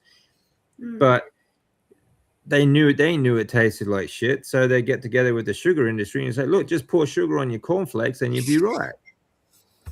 Yeah, I mean, if you try and explain to somebody who hasn't studied, if I try and explain to anybody who hasn't studied as we have that cornflakes are designed to actually damage our health, they just won't believe you. They cannot change that. They cannot accept that. No, that's right. It's incredible. And I explained about Ellen Gould White, Seventh-day Adventist Church. John Harvey Kellogg was her typesetter, therefore came under the influence. Therefore, he decided to go and create a poison which would damage us so that we wouldn't want to have sex with each other or self-abuse. But you try and give that lesson to somebody and they look at you blankly because all they know is that cornflakes are breakfast. Breakfast is necessary. Yeah. You can't change them. With education, you can't change that. No. That's right. Or they will probably say, "Oh, that was way back then. That doesn't matter now." They'll just won't. Yeah. It just won't. And you can't tell them that these people, these corporations, and like these people that end up running these big foundations, they're all eugenicists, and like that's this is why I don't want to get too much into politics, but I mean, food is politics. Food is the biggest industry out there. So like that, I mean, this is why the West, I mean, our populations keep declining because of these people, because of this entire indoctrination, this education and so on. We are less than 7%, white people are less than 7% of the global population. 7%. We're under attack. There's no doubt about it. There's no doubt about that. And it's being led by these crazy eugenicists as well. So they suppress our populations and then replace us with, third world bloody grub. So, the whole thing is just a goddamn mess, and it's despicable. It's despicable that anyone could think that they have the right to manipulate other people's health, other people's life, and in general, like the whole population. It's just disgusting. Honestly, it really is. Yeah, I mean, you cannot separate politics and food because of the 1977 McGovern report. The 1977 McGovern report led to the 1980 guidelines. But basically what happened is that the economy or the politicians jumped on the 1977 McGovern report to deal with the grain surplus that was in America at the time. So they decided to use the McGovern report to make grain very healthy so that they could actually sell it cheaply and get rid of the grain mountain. Get rid of it. Yeah, so it had to be 5 servings a day. But I mean, this is the thing, like this has always been ingrained, like the corporations, the food corporations have always been tied into politicians, even like as far back as Kellogg's. Like he had one of the biggest sanitarians in America at the time, and a lot of these, Battle Creek, and a lot of these big politicians, they all subscribe to this idiot's belief system. It's absolutely insane. These people that have been running our countries and education system, they're pure evil and just ignorant, ridiculously it's just a disgusting situation. Honestly, it really is. I mean, why should anyone dictate what I eat for F's sake? Exactly. They have no one else has the goddamn right. Go away. Yeah. Exactly. Anyway, I've got a happy story about Battle Creek Sanitarium, because myself and Lainey are going to Kalamazoo for a meetup with Robin Heron Carnivorous Grammar in September, and we're flying into an international airport near Kalamazoo, which is shared with Battle Creek. It's called Kalamazoo Battle Creek International Airport, and we are flying into the heart of Kellogg country for a meetup, which is great poetic justice. And I was speaking to Robin not so long ago, good friends with her now, and she used to work for Kellogg's, and she's now hosting a carnival meetup very near Battle Creek Sanitarium. So, yeah, what goes around comes around, folks, and I'm very proud of Robin for doing it, and I'm delighted to be flying into Battle Creek International Airport to have our cornflakes. To have our cornflakes, as ladies no, to spread the carnival message into the home territory of John Harvey Kellogg. So isn't it ironic? Yeah, it is. It's great, isn't it? It's perfect. What goes around comes around. If only he was here to see it. Still here to see it. Exactly. Oh, an interesting point as well. Erin's in the chat. And we were talking the other day, I can't remember what it was on, but I was talking about veganism only started in 1944 as an offshoot of the vegetarian movement, which I knew. Erin kindly always backs me up on these things and checked vegetarianism, and that started in 1839. So the whole fad culture, the whole fad diet of vegetarianism and veganism, veganism is barely 100, it's not even 100 years old, is it? But vegetarianism is less than 200 years old, and they call us a fad diet and a cult. They're morons. They really are. I'm getting angry now, as you can tell. Nor shall my sword sleep, as Barbara wrote when I wrote that email around the world that time. Yeah. Nor shall I shall not cease from mental fight, nor shall my sword sleep in my hand. Yeah, I am getting a bit irate, so I'd better sit back and smile. Well, I mean, it's hard not to. It's hard not to get. I mean, I get pissed off to the whole situation too, because mostly I get pissed off at just the sheer stupidity. People can't see what's going on. But I mean, like vegans, leftards, they're all the same. They're mentally incompetent. They're just honestly, they have. It's like talking to a brick wall. Honestly, and you get more sense out of a brick wall, mate. Believe me. Yeah, well, at least it's useful, isn't it? Yeah, exactly. And I'm totally convinced that veganism is linked to all this craziness. Oh, absolutely. Oh, yeah. There's no doubt about it. Veganism leads to all kinds of mental disorders too, like dementia, Parkinson's, all sorts of problems, right? And it's just you know how it affects the brain. So vegans have smaller brains. There's a good book out, Why Vegans Have Small Brains, right? There's a simple reason, because they're not feeding their brain. And you're right. I mean, that's why the world is in such a shit state now, because of indoctrination, communist indoctrination throughout the universities and colleges and everything else. Like even now. Even in sports science, like now colleges here in Australia, they are teaching, sort of woke versions of everything, like subjects that have nothing to do with health, which is just it's an absolute disgrace, honestly. Yeah, I mean, look at the great institutes of learning, Harvard, for example.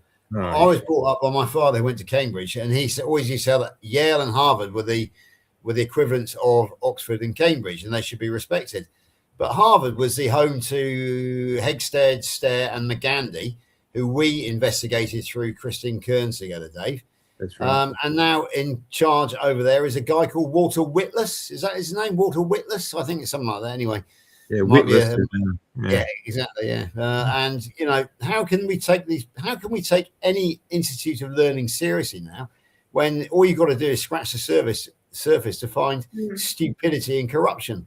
I used to be impressed by Harvard, Yale, Oxford, and Cambridge. Now, if I meet somebody who's waving a PhD from one of them, I automatically think that's an idiot, which is sad. Exactly. Yeah. I mean, I was thinking all today, their lecturers are activists. All of their lecturers are activists, you know, and they're just ignorant. Yeah. Basically, most doctors now are intelligent enough to learn everything which they are told and to be able to regurgitate it for the purpose of exams, but they are too damn stupid to question it. They cannot think for themselves. They are robots. They are automatons. And it just, again, sit back, George, smile. Yeah. Yeah, but it's true. I mean, it's true. But the whole, you know, that's true. But even if they wanted to, they're not allowed to. So it's either way, it's a shit show. Well, that's when you got to, you know, stand up and be a little bit braver, though. You know, like Chafee stands up. Of course, yeah. You know, so you know, if nothing changes, nothing changes. You know, If you don't stand up and say something, then you know it's always going to be the same. But these doctors they're driving their sort of I want to be wealthy type cars, like the German machinery, because they can't afford Ferraris. But they're driving their BMWs and their Mercedes around, and they're living in their nice, lovely detached houses, and they're getting these backhanders from the pharmaceutical companies. These people are not in it for the health of the people. They're in it for themselves. They spent a lot of money getting that piece of paper. They're not prepared to risk that. Unlike Dr. David Unwin here in the UK, who is perfectly prepared to risk that, and he has, you know, he's done that. But there are very few doctors that are willing to do it. That's exactly right. And so therefore they are disgraceful. They are a disgrace, and it's you know they should not. I don't know. Again, sit back, smile, George.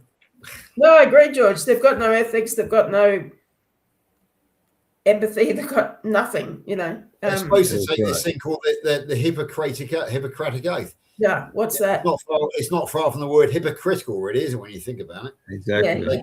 They just can't pronounce it correctly. Yeah, that's exactly right. Brad, I'm not too far away. I mean, the Stuart River is like 160 kilometers or so long, but the middle of it is fairly close to Kingaroy, and I'm about 20 kilometers from Kingaroy, so not too far, maybe 40k or so, depending on which way you go. Yeah, not too far. Yeah, on Google Aussie Terrier, so yeah, they're good. Let me see. I want one now. There you go, George. You're getting an Aussie Terrier. That's what I've heard. Yeah. Cheers, Brad, mate. Yeah, man boob's got to protect the gentleman, man bra, more like man bro. Yeah, it's yeah. Don't get me started on that again. That's just tragic. It really is tragic. Yeah. Yeah. Remember the tonight's word is gynecomastia, man boobs. Yeah, exactly. That's the word of the night. There's no way I'll remember that. and xenoestrogen as well. Remember, xeno is spelled with an X. It's Greek. Yeah. So those are the two words that we've learned tonight. We might get a third one in a minute. You never know. Yeah. Well, it might not be as long. Exactly. Yeah, but we're here to learn. We're here to learn. Yeah. Unlike Keto Cookout with Russ, where we're here not to learn. We're not. We can't learn. That's fine. Bless you, Laney. Let me see. Yeah, the start of the food pyramid. Yeah, I mean, really, that all started like long before that. It just sort of put it into guidelines in the 70s. You know. Well, that's when it all came to a head. Ansel Keys versus Professor John Yudkin. Yudkin they had their battles along the way. I mean, like. Yeah. But that's when the final battle happened. Yeah, basically. Yeah. Yeah, Yudkin was called before McGovern. He gave his case. McGovern said that goes against everything my doctor has ever told me. Yudkin went home disillusioned and basically faded away into retirement, leaving the floor clear for Ansel Keys and William McGovern and the Money Men and the Grain Mountain, and that was the end of it. Actually, Lainey very kindly surprised me with Pure White and Deadly, which arrived yesterday. So I now have Professor John Eukin's book, Pure White and Deadly, and I have the copy with the preface by Robert Lustig. So I'll get around to reading it one year, but I've got a whole pile of books here which I've got to try and get. You know, I've got the one which I told Dave about recently is the Eat Fat, Grow Thin, which Lainey kind of got for me. Haven't had a chance to read it. I'm doing a steak one. Oh yeah. Oh wow. Yeah.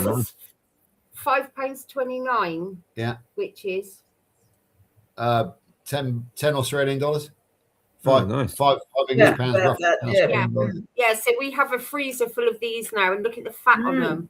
Yeah, that was good. Beautiful. It's a sirloin, but it was a sirloin. Yeah, sirloin's good. Yeah.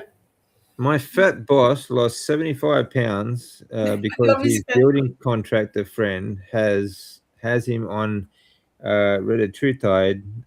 Today, the contractor told me they meet once a week for my boss's shot. They both take it. I told him it must feel like a drug deal when they meet. Yeah. That's about right. Yeah. Oh man. We'll bring it around. We'll take a shot together. Yeah. Well, I mean, again, people just love these, instant gratification. Take a shot, take a pill. Don't change the lifestyle. And the thing is, it's kind of sad because they're missing out. Like just adding a few things to your lifestyle, like for me, the ice bath, the breath work, and being outside, things like you're enjoying your life. You're living your life. You're being outside and you're doing something. This is what you're missing out on. Go out and do something. But rather they just take a pill or take a jab. It's crazy. But they're not thinking of the possible dangerous effects of that. They think that's all good. This is what got me about the last few years, right? Everyone just would, here in Australia, people lined up in their cars, like they had lines of cars. They'd roll down their window, take a jab they knew nothing about because the government told them to, but they knew nothing about this damn thing. They knew nothing about what's in it, but they all just lined up. Yep, take it. Just take a shot in the arm and drive off, have a heart attack. But you tell them to have a steak, and they lose their shit. Yeah. I know. I've seriously. I cannot tell you how much faith in the human race I have lost. I know. It just beggars belief, It really does. It really does. Yeah, hang on. I kind of agree with you, Jeannie, but look at but what has restored my faith in the human race is the carnivore community. I know we're a tiny minority, but working with you guys and Dr. Kiltz and Kerry and people like that makes me realize that the human race, there is hope for the human race. It's not everyone. It's not everyone. We are in the minority. We are in a tiny minority. Yeah. And we're all old. It's true, actually. We are already, aren't we? Because most of us didn't come to this until we got desperate in our 50s. So, yeah, it's true. We are. Most of us are old. There are one or two youngsters out there leading the way. But Baby Goats is only 10, isn't she? Well, yeah. But Erin looks about 15. but she's in the 40s. But there we go. Or just. Well, I mean, I was in my 40s when I started, but I mean, I was desperate. But it's all good. I'll be 53 on Monday. Oh, good. All right. Birthday coming up. I can't even remember 53. I can, but I can't remember my 53rd birthday. No, it wasn't drunk. A special one. Yeah, I would have been drunk. Exactly right. Yeah. Are you going to have a big birthday party on your channel, Dave? Oh, I hadn't thought about it actually. I haven't really given it any thought. Maybe I will. Maybe I'll do a live. I don't know. I might buy myself a ribeye or something. Why not? We'd send one, but it's gone off by the time we get there. Yeah. But, we'll see. Yeah, I haven't really planned anything, but we'll see. Yeah. But I mean, like, it just beggars belief. Even, I mean, the carnivore community shows promise. I should say shows promise. But I mean, of course, yeah. there have been there's a number of them out there that are just honestly they're just sort of bordering on stupidity as well. So, but it is what it is, and unfortunately, like, it's just the way people are. And yeah, I'm with you, Jenny. I've lost a lot of faith in humanity, honestly, a lot. So. I mean, what I like about the carnivore community is that we've got such diverse interests as well. Most of us seem to be fairly intelligent, and a lot. We don't talk. No, when we're in chat, we don't talk about the like soap operas or mainstream television or sport, but we do talk about history. We do talk about culture. We do talk about geography. These are the sort of subjects that we share. We're not fixated on television actors or actresses or films. Yeah, we do talk about films like The Sheep Man tonight, but we were just illustrating a point. And that is the difference, really. We're not taken in by the mainstream media. I'm thinking out loud to you guys. You can pick it up and run with it if you want to help me out here, guys. That'd be really good. Yeah, or any celebrity who has an opinion on anything outside of the celebrity world. I mean, I guess there's still people they have a right to, but the trouble is, you probably know they're being paid or there's an agenda behind it. That's the whole problem. Well, the problem is they have a large platform as well. They have a large platform. Like celebrities, when they get involved in politics, they have a large platform and they influence a lot of people. Like the useful idiots out there that just love everything that spews from their mouth. Exactly.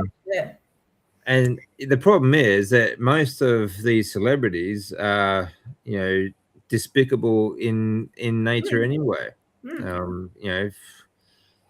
mean, actually, I was going back. There's a movie. It's called. I don't know if you guys know it. It's I forget what it's called. What is it? A Percy Jackson movie. There's a Percy Jackson movie where he goes to hell, right? He visits hell because he's a demigod or something. But hell was actually the gateway to hell was just a doorway underneath the Hollywood sign. And I thought that's just absolutely perfect. I mean, seriously, they are the last people you want to hear from. The working, especially like we are the working class. We build the economy of every country we are in. We are the people, the working people build their economy. They build everything, all the infrastructure, or everything. We build society, and then you get these do nothing, basically contribute nothing celebrities who come out there and tell us that we're all bad because we don't believe in the same shit that they believe in. So, how about fuck you? Yeah. As they fly around in their private jets like all the others. Yeah. They fly around private jets all year round and have massive big yachts, and yet tell us that we can't drive a car down to or we can't eat meat because the cow farts. Not everybody who flies a private jet is bad, guys. Remember our great friend Robert Kills? He's got a citation Mustang, which he uses as a taxi around the States. Yeah. We're not talking about Kills. Well, I mean, but I mean, Kills is not standing up on his ivory tower telling everyone else that he's better than them and that we have to stop living the way we want.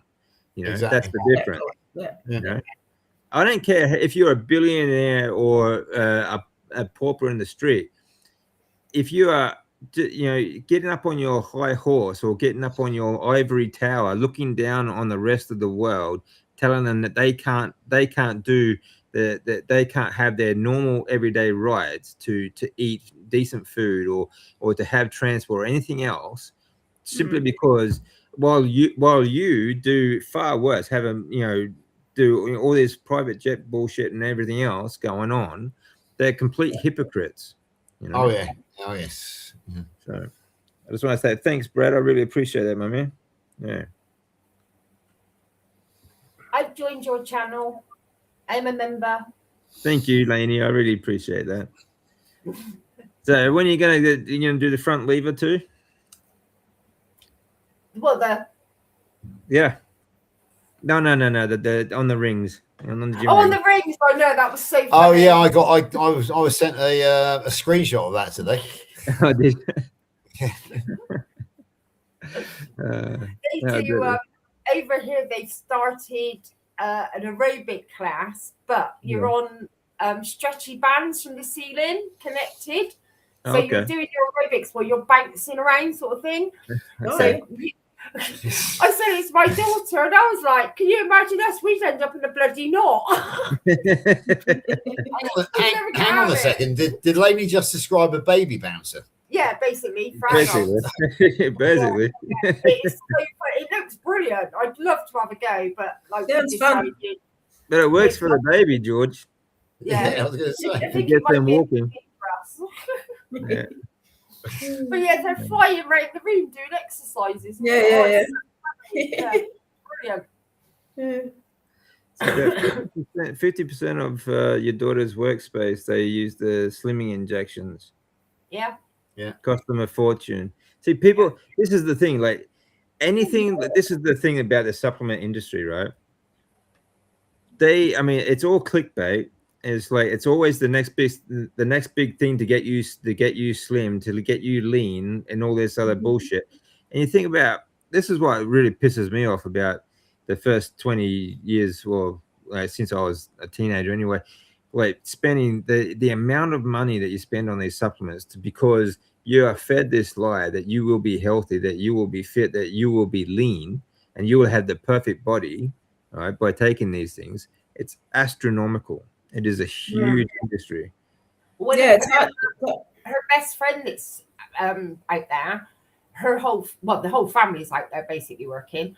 They're all on it, all four of them, and it costs them basically £1,200 a month for all four of them to have these injections.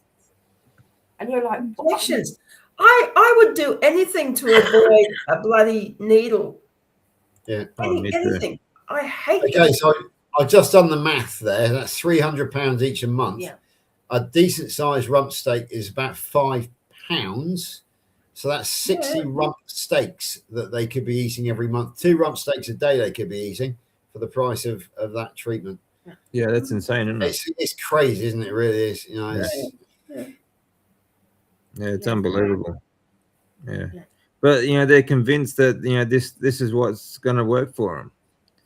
Yeah, well, I'm going to go back to my friend who died with type 1 diabetes. He's a 57-year-old who thought he could live his lifestyle because of an injection. Because an injection would well, there you go. But they're thinking the same thing. They're thinking that take this injection, you can carry on eating your pizza and your Coke, drinking your Coca-Cola, and it's the magic pill. But yeah, that's right. The magic pill to me is £1.50 pound of raw beef every day, and it works for me. So and it's the same for everything that this is why propaganda, like the news networks, all work so well, because people will love to be spoon fed. They don't want to have to think about anything. They don't want to have to think about what to eat, or is this going to really be healthy? They don't want to do any of their own research. They don't want to, and it doesn't matter what it is. It can be the news, it could be current affairs, it could be diet, it could be anything else as well. If they can avoid like doing a bit of exercise, changing a few lifestyle changes, they're going to take it, and that's just that. This is the way people are. A woman on Facebook was fishing around or asking people what meds did they know for type 2 diabetes, and I thought, here I go. Have you tried carnivore / keto? Have you heard of it? You can help that without meds. Yeah. I didn't ask for diet advice. No, not everyone wants to eat meat or whatever. And I thought, okay. Right. You ask for medications. The medication is meat. It's as simple as that. And there is. I'm not joking there, because if you go back to, was it Hippocrates? can't remember who said, "Let food be thy medicine, let medicine be thy food." Yeah, So that's right. so food. Was that Hippocrates or was it somebody else? I'm not sure, but I've heard that saying. I can't think of his name. Yeah. Yeah, I don't know yeah, this person right. was. yeah. So it was recognised at the very basis of the medical profession, not the medical industrial complex, but the medical profession is based on food. Let food be thy medicine. Let medicine be thy food. Yeah. So it's not rocket science. That's right. No, Yeah, no. This is the Smile. thing. I love you. I love you. I love you. Smile. When you really clear away all the BS and you really think about it, which a lot of people don't want to do, it just makes sense. Yeah. It's like a huge aha moment. Oh my God, of course. Like, I think, yeah, like the other thing is, like, everything else in life is so complicated. We tend to think that the easiest solution can't really be it. It can't be that easy, you know. Yeah. But I mean, it really is. It really is that simple. I mean, like, how easy is it, Lainey, to have a cold shower, and how good do you feel after that? About. You know? I could get on those funny things from the ceiling at that point and fly around. Yeah, it's a simple thing, isn't it? That's right. And as you say, it's free. You're not even using hot water. So it's, you know, yeah, it's free. It's such a simple thing. You know, it really is. It's much easier. I mean, it's great to know. I mean, I'm grateful that, you know, like I did my degree, and I'm grateful that like, I'm into, like, I know about sports science and all that sort of stuff. It's good to know that some of these mechanisms and all these, or the reasons why you might be sick, or the reasons why these things happen every now and then. But generally speaking, it's so much simpler than anyone really realizes. It's mind-boggling, like, simple. And that's the problem, is we tend to get in our own way. We overthink everything, you know. And that's I think that's where we sort of fall down a lot. Yeah.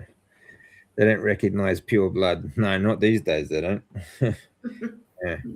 But unless, you know, what was really odd though is, yeah, you can't donate blood in Australia unless you have avoided being jabbed in the last few years. Yeah. So, wow. You know, it's unbelievable. You can't make this shit up, honestly. No, you can't. You really can't. Yeah. Let food be thy medicine, and medicine be thy food is widely attributed to Hippocrates. Yeah, Erin strikes again. Can I just say a big thank you to Erin for everything she does? Because basically, when Erin's in the chat, it's like having your own private researcher, actually doing all the hard work behind the scenes. So, yeah, Erin, I appreciate everything you do, because it's great fun working with you, because it's you're always on the ball. I mean, even when you're doing your own lives and I say something clever, you will immediately research it and actually come up with a solution on your live. So really appreciate having you around, mate. I really do. He loves you. He loves I love you. I love you. I love you. Absolutely. Every time George gets in a mood now, I just go, I love you. I love you. I love you. She learned that from bloody Kilts, didn't she? Oh, he's like, you know, he's a great guy. He's a God-fearer, God-lover, loves everyone, but he's just too, I cannot get, no, it's not like he's fake or anything, don't get me wrong, but I just can't muster that. But he's very full on, isn't he? Very I cannot. He's got a lot of energy. I picked him up from Heathrow and had to drive him for an hour and a half, me one-on-one with him on December the 8th. And believe me, what you see is what you get. You get a lot more F-bombs from both of us, believe me. He's just a genuine guy. The conversation can you imagine me and him in the car together? You know, there was the conversation, and we had 1.5 hours there and 1.5 hours back. Yeah. And so there was it was just this solid conversation and absolutely taking the mickey out of each other as well. I think I ended up as being an effing idiot for missing a turning or something. And, I told him that he completely effed up on something, and he was very grateful. He said, "Hey George, I wish everybody could talk to me like that." He said, "Because if I've effed up, I want to know I've effed up. Because if nobody tells me I've effed up, then how can I do something about it?" So so no, seriously, Dr. Kills is what you see on screen is not even close to what he's a genuine guy, you know. He's very genuine, yeah. But I really like his life story. It's very interesting to me. But Dee was saying that the contractor who takes these weight loss jabs, he does it because he sings in a rock band, and I'm glad he's trying to help my fat boss because he was about 400 pounds. I need this guy alive because I work for him. Yeah, fair enough. Yeah, you want to keep your job. Yeah, it's true. Yeah. But the thing is, what are these jabs doing to create the weight loss? You know, so like you know that something's happening there in your body, and you know, I'm just like long-term effects of these. Yeah, is not, and especially like if they get to the point where they want to be, when they stop taking them, they haven't made any lifestyle change, the weight's just going to come back, you know. Well, I mean, the GLP is a glucagon-like peptide. Exactly. Dave, you probably know more about that than I do. I know what it's called, but I don't really know what peptides are. So I don't know if you can comment on that. Yeah, well, I mean, natural peptides, like just you get from meat anyway, but these are man-made like versions of amino acids and stuff like that. Like, so chemicals, again, just like xenoestrogens and so on. Again, when you have, and even if you break it down, even down to simple supplements, right? Whenever someone says like, "Oh yeah, but like creatine's really good," so then people start taking like a heap of creatine, right? It's never been proven. Like creatine is good for the brain and good for other things, but then they start taking a heap of it. They think that more is best, right? The more you take it, the better, right? And the same with like leucine and taurine and all these other things. And yes, they're all very good, but if you start taking them out of balance of like in like a natural source, obviously is more bio available for a start. So eating meat is good. Like these man-made powders or man-made versions of these things are never going to be as good, right? It just throws everything out of whack, you know. So am I right in thinking that, Dave, that it's either taurine or creatine which sets us apart, us as facultative carnivores, sets us apart from the obligate carnivores? Because one of us can make it and the other one can't.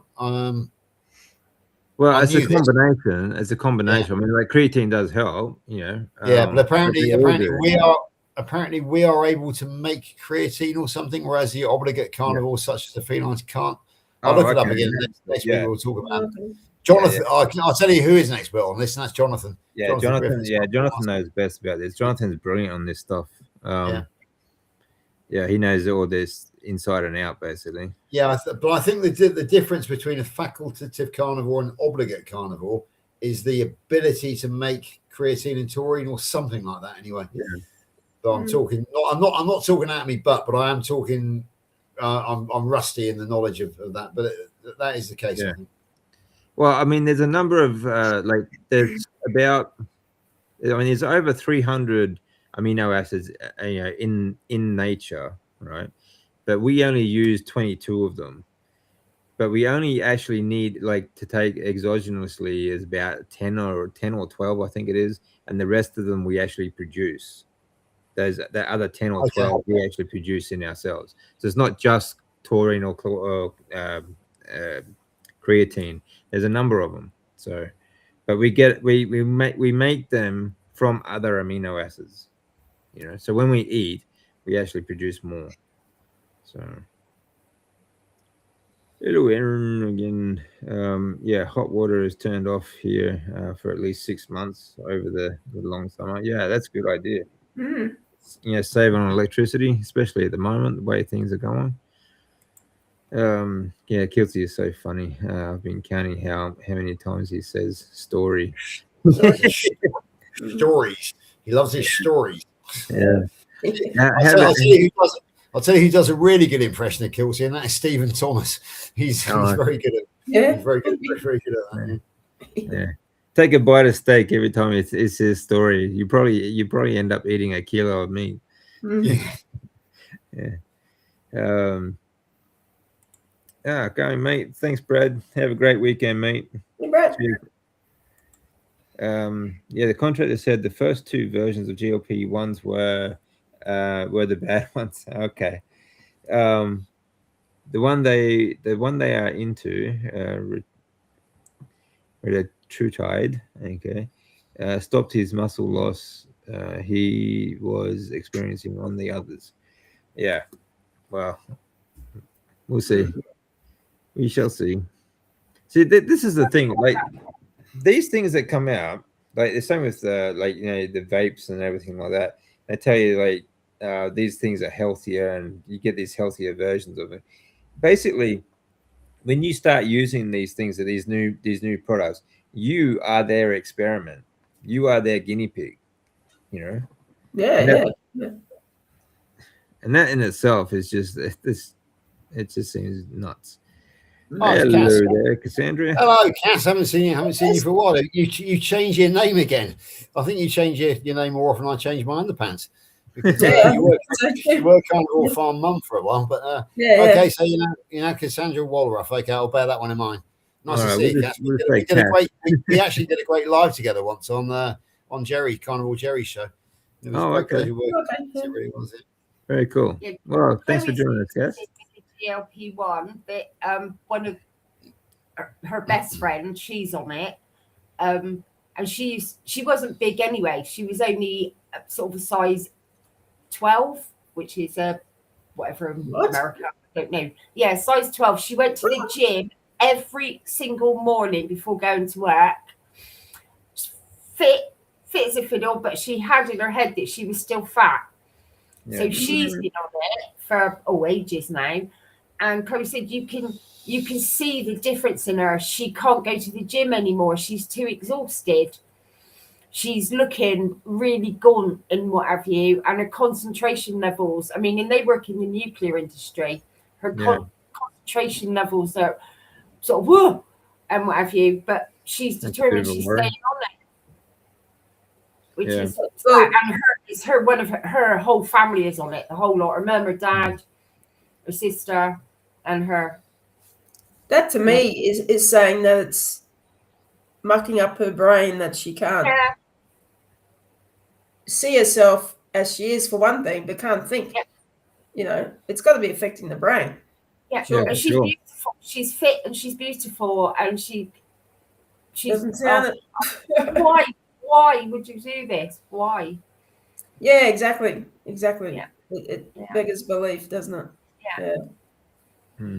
Yeah, it does. It sort of beggars belief. But the problem, like you said, it does affect the way they think too. They can't think straight. Yeah, obviously not. Like eating disorders, when like we can all see you're wasting away, you look horrible, but they see something totally different. That's right. It's a brain thing. Yeah. And I mean, like, you know, Lainey, like when you're on, like when you have such a strong medication, when you're on, like chemo, for example, you get chemo brain fog. Oh, you can't think straight.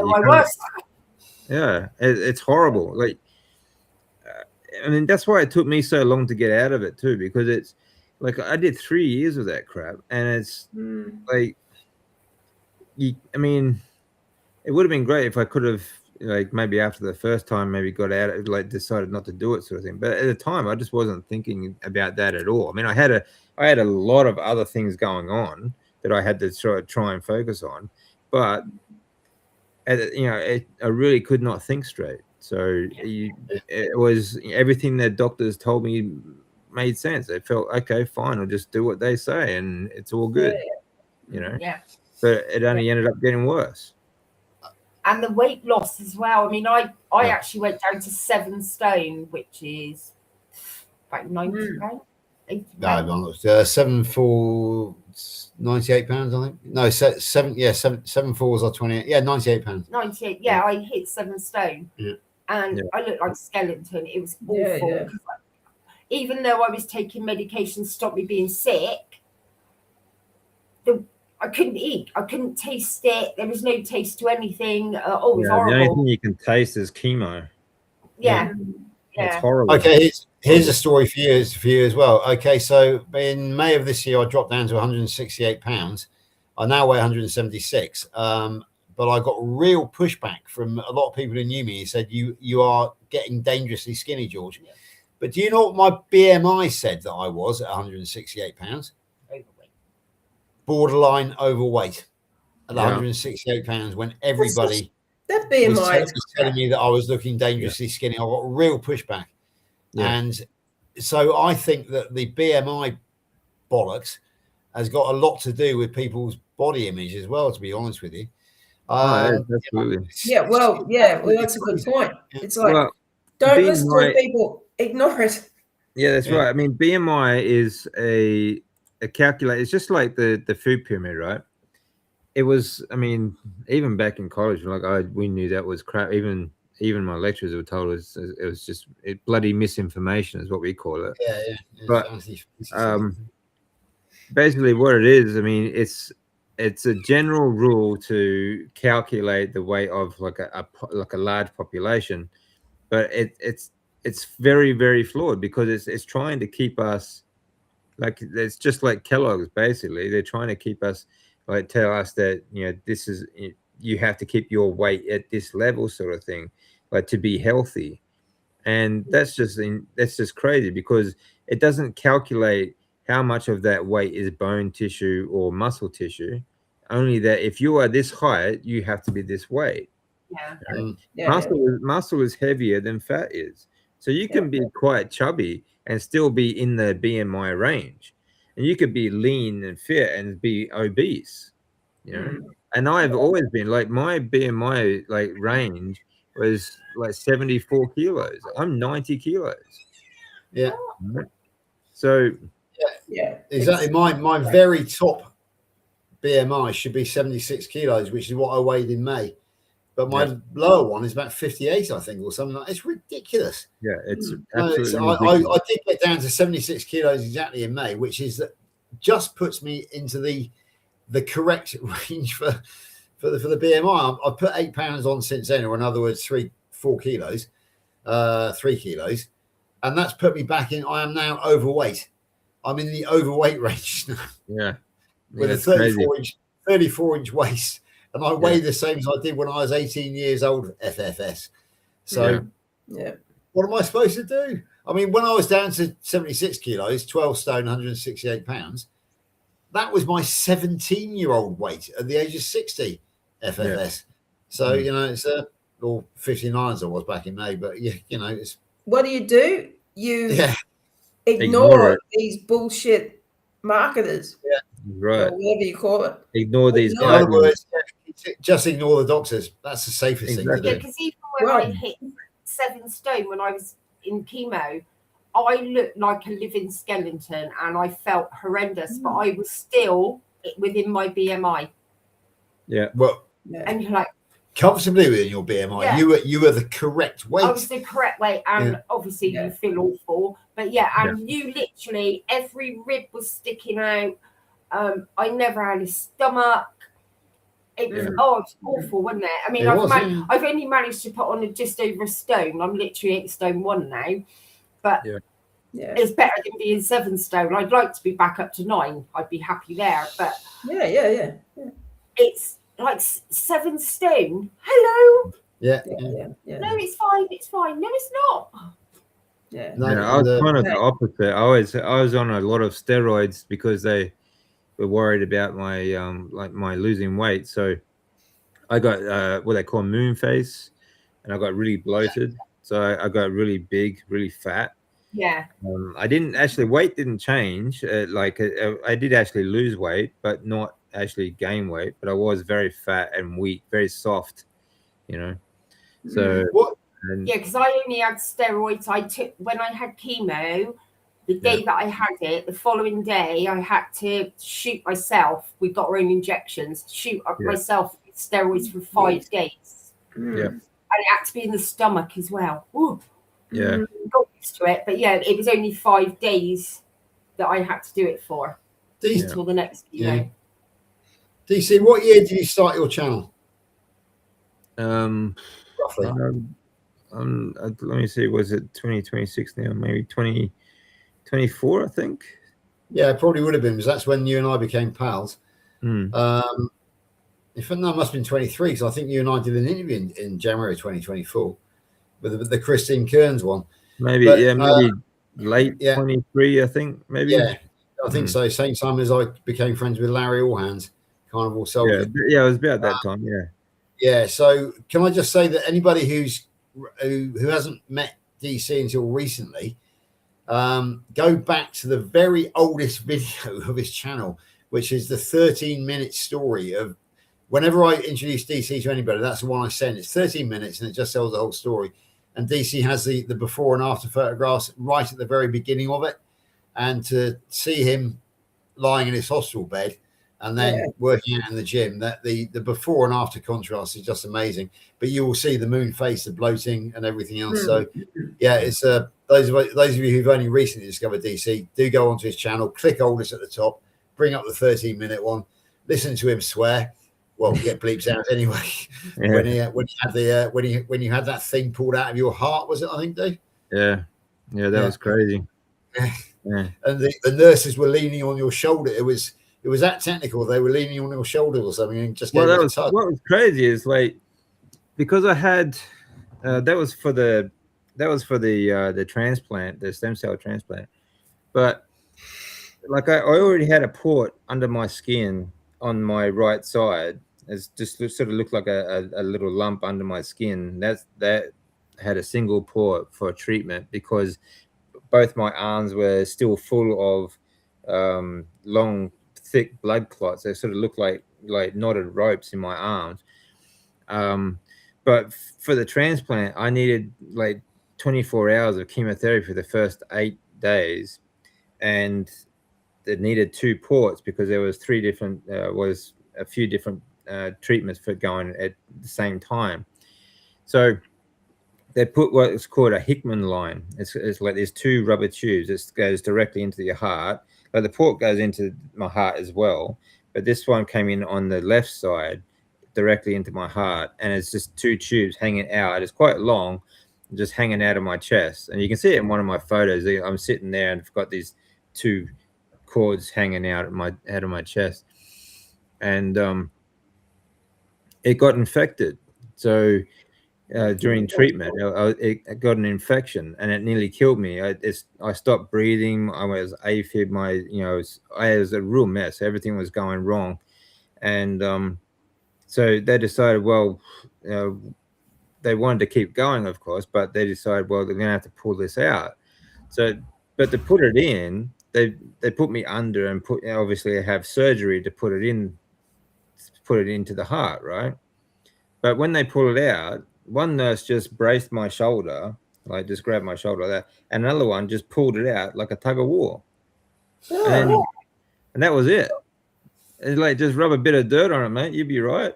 Jeez. They did the same with when I did surgery. I had a drain put in. Again, it was put in under what you were under, so that ran in, and it was quite a big tube as well. And I had this bottle about that big, and the crap like came a out. glass specimen, like a giant glass specimen jar, like a specimen jar. And they actually gave you like a handbag, a shoulder bag, because the weight of it, it would just pull it out.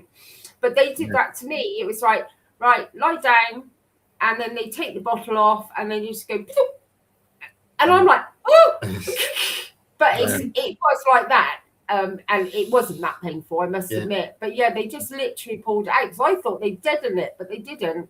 Yeah. One of Lainey's favourite stories is telling the pick line story. Do you want to tell the pick line story to Jeannie and Dave and to the audience? Well, I've got another one for you too. It's like, you think they're going to, like, sometimes you think they'll give you some painkillers or something for it, but Yeah. like I had stitches up here. I had stitches. I've got stitches all over my body from different operations, but you know, three times they gave me stitches without any anesthetic at all. They just do the stitching. Oh, You know. What? Yeah. my So I just had line, to sit there. I just had to Yeah. lie there in bed while there's like I've got a nurse doing these stitches in my chest and in my just below my chest, and I was awake and no painkiller at all. You know. This isn't Rambo. This isn't First Blood. yeah. What the Oh, hell? it is. Pick line story coming up.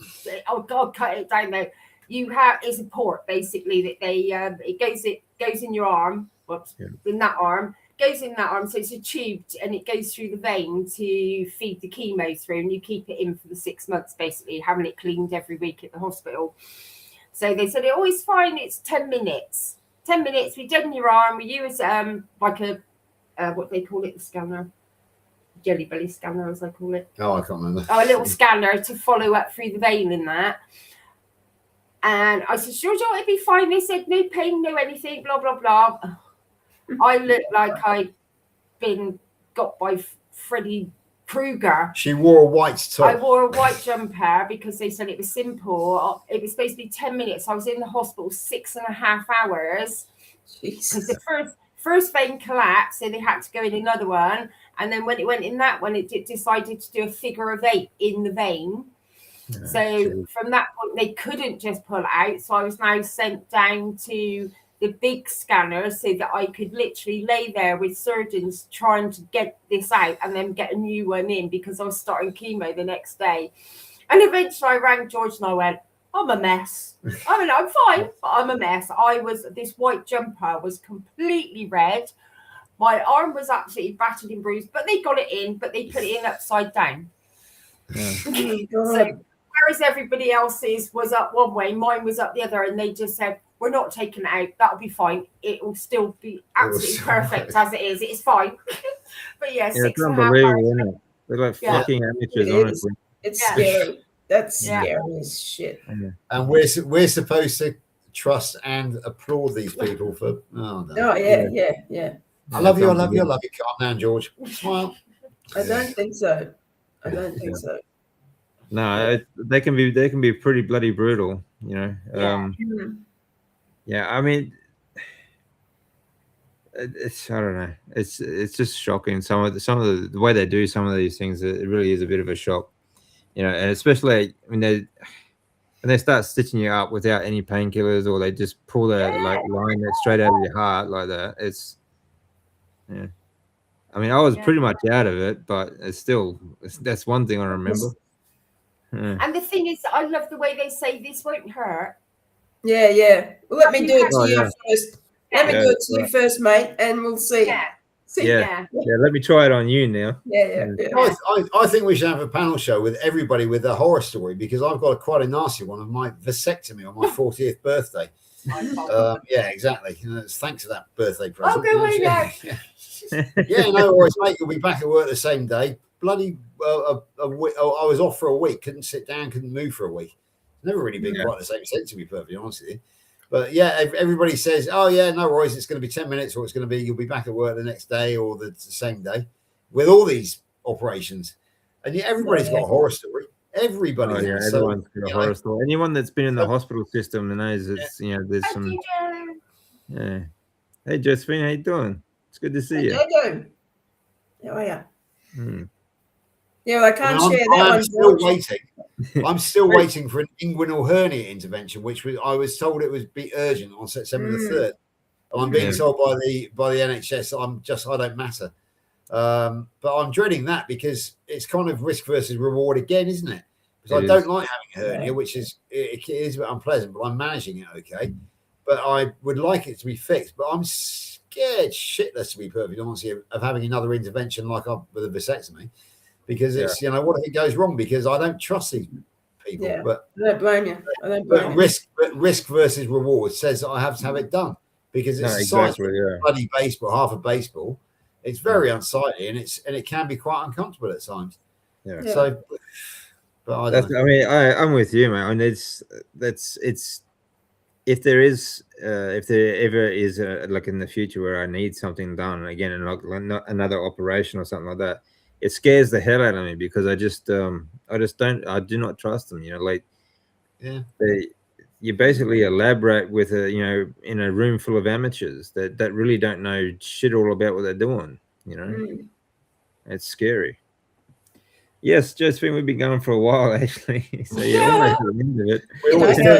You know how this JoJo with DC? It's been a while. Yeah, what we're actually doing, I just noticed the time is we're trying to keep going until Grandma starts, so we can go straight from DC's house to Grandma's, because we do it the other way around on a Wednesday. I think it's a Wednesday evening for you guys, isn't it? Yeah, we do it the other way around. We go straight from Grandma's house to DC's. Oh yeah. So we're trying to do the same tonight. We're trying to go straight from DC's house to Grandma's. What time does Grandma start? At about 6 minutes, I think. If I'm not much mistaken, I think she starts. I'm fairly sure. No, she's been going for about an hour now. You're right, because I've been fooled because last week they sprang forward in the States. We didn't hear.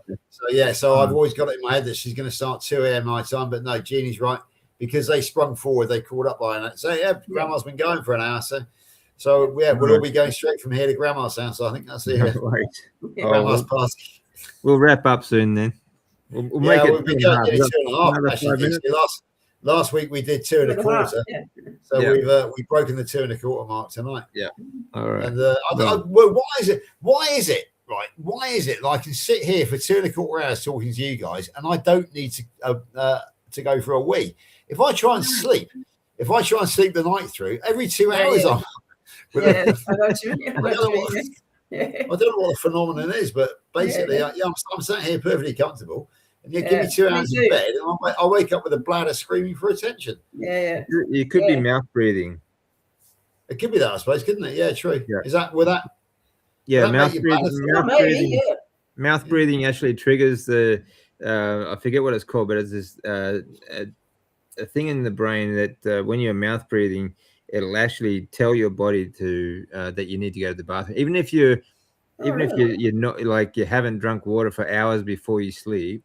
It will still make you fill up your bladder and make you go to the toilet. So mouth breathing is another cause of that. That's interesting. Yeah. Together. Yeah, but there's an awful lot of people who like to stick my mouth together, isn't there, really, Laney? But well, now that you mention it, George, I wasn't going to. But, you weren't going to say anything, were we, Jeannie? We weren't going to say nothing. Here's some mouth tape, man. Right? So you get some duct tape. Get some duct tape. It's to help my breathing in your ears. That's right. Oh, dear. Yeah. So. No. It's a win-win situation, less talking. That's right. Less pressure on everybody else's eardrums, exactly. Yeah. No, Marky, too. No, I said less pressure on everybody else's eardrums. Yeah. All right. Well, we'll wrap it up. Any last story? We've got 3 minutes, 2.5 minutes. Got another story? Not really. I think we've pretty much covered them tonight, Dave, to be honest with you. Yeah. But I just the 2 words for tonight are gynecomastia, or gynecomastia, I think, as DS said it. Exogenous, no, not exogenous, the other one, xenoestrogen. And there was one other we were gonna mention tonight. I can't remember. One other thing I was going to mention, take away from tonight. I can't remember what it is now, so it doesn't really matter. It can't be that important, really, can it? I need the grip strength thingy. What's that? I think we're talking about this. This is just a little tool. It's just like bands, like exercise bands, right? But this is for your fingers, and this is to train the extensor muscles in your forearm, like, because you have grips like these are like heavy steel. These are 250 pounds, so you can do grip strengths like that. Right, hold that, or that. So that will use all the flexor muscles in the forearm down here, right? But the extensor muscles on top is what this is good for. Just because we often work on closing our fists, closing our hands, so that's a good thing, but not so much opening. you know. So this is just another sort of thing you can just put that on like that. That's clever. Yeah. Well, just get a very good elastic band. You can do the same thing. Yeah, that's right. And talking of which, when I was growing up, I learned the grip. You can just get a tennis ball and squeeze a tennis ball. Yeah, because tennis balls are great. Yeah, that's the same thing. Yeah, I mean, there's any number of things that you can work on that can help with grip strength. So, but yeah, they're So I mean, it's good to have good grip strength, you know. So hopefully, we're going to see Jeannie come back before we finish this live, Dave. Otherwise, I'm going to be very worried. It's one of my biggest nightmares of all. Can you imagine that we're working around the world and somebody actually keels over on the, you know, when we're talking? Yeah, that would suck, wouldn't it? I don't know quite what we do, but you know. You're talking about how healthy carnivore diet is, and someone kills over. we don't. I said that about Louise when she oh yeah, of course. I said, "Oh, that good job that wasn't being filmed when she fainted into Dr. Kiltz's arms at the meetup." Oh, yeah. She was the one. Yeah, Louise. Yeah. I think good job that wasn't being filmed. That looked really good. Oh, we're on this carnivore diet. We're so healthy, block. Can you imagine the outcry from the vegans, etc.? Oh my god. Exactly, exactly. Yeah, I mean, Louise is one of the strongest carnivores I know, and yet she over she went straight into Kiltz's arms. Yeah, I didn't realise that was her. Right, okay. Yeah, that's Louise. Yeah. Good old Louise. Okay. But you know, one of my strongest allies now, our best friend, she lives up the road from us, and we see her on a fairly regular basis. She's awesome. She's awesome. Yeah, she's brilliant. I mean, she's a Noakes Foundation ambassador, a PHC ambassador. She's doing the NNP, Nutritional Network Practitioners course, alongside the likes of Adam Lacey, Dr. Nelson, Linda Vokey, No Carb Barb. You know, she's a superstar. She's a quiet superstar in our world because she's got a channel. She's done one video and has 50 subscribers, but she is everywhere, Louise is. You know, but she's she's not a YouTuber as such. She will appear on YouTube, but the amount of work she does behind the scenes, organizing people, getting to know people, pulling people in. I mean, the British international triathlete Duncan Smarts, who wrote the carnivore manual, the vampire manual or something. She discovered him, reached out to him, got him to a meetup with me in November. And that's how he didn't even know we existed, the carnivore community. So Louise got him out, pulled him in, and now he's done Kiltz. He's done Dave Mack. You know, he's willing to do interviews, but without Louise, he probably never would have found us. So she just gets people together. It's absolutely fabulous. And she's on the meetup committee. She's also got the technical skills that I haven't. And she's put together a playlist for the meetup from Barb's channel, which she sent me through today. So just the amount of sheer graft that girl does, and doesn't take any of the limelight whatsoever. Which is why every time I talk about it, I talk her up, because you know she's not as well known as she should be in our world. Yeah, very cool. Yeah, okay there, Jeannie? Just a bit of a coughing thing. Just my asthma sometimes. It just comes out of the blue, you know. So Dave, going back a week, I think it was the first time you and Louise had ever met when you were on with Barbara. Now we're Facebook friends, and she's sending me dad jokes and everything. So it's all exactly. I think what happened with Louise is she was focusing on South Africa and the UK. And then because she became friends with me and realised that I kind of got I was kind of being the UK ambassador to the rest of the world, mainly the USA, but also to Australia. I think she sort of started looking where I was going, and then she's like, we're together now. You know what I mean? In the chats and the lives, along with Jonathan. Jonathan's the other guy from the UK who regularly appears in the international chats. So Louise has joined us, and now she's getting an international, a UK and USA presence, as well as a USA and Australian presence, as well as a UK and South African. So she truly is a global ambassador now, which is great. I think it's marvelous. That's good. Yeah, that's really good. One gamer. Does this include mental health? Yeah, we do talk about mental health every day. Yes, we do talk about mental health. Unfortunately, it's good to have you, but yeah, we do talk about mental health. We've all gone through that ourselves as well. Yeah, I lost a year of my life lying on the end of my bed, curled up with diagnosed depression, was on Prozac. I am now irrepressibly happy and annoyingly healthy. So yeah, we do consider, we do deal with mental health. There's no, and obviously, I don't know if you know Dave's story, but he was when he was recovering from cancer, suffered massive depression. So yeah, mental health is a subject that we cover. Put it that way. Yeah, definitely. But today, unfortunately, we've sort of going to we're leave it there. We're at time to borrow from Mick Jagger and the Rolling Stones. Yeah. Back on Wednesday morning, Tuesday morning. Yeah, Dave's back on Tuesday, Wednesday evening his time. Yep. Wednesday at sort of just after breakfast in the UK and silly o'clock in the morning USA time. But we do get a few USA viewers as well. You will find Lainey pestering Dave in chat all the time. I will be less busy because I will be actually at work, so we'll just be contributing a bit. Yeah, it's great fun. This channel is great fun, especially now we've got Jeannie on board as well, our own version of Dame Edna. To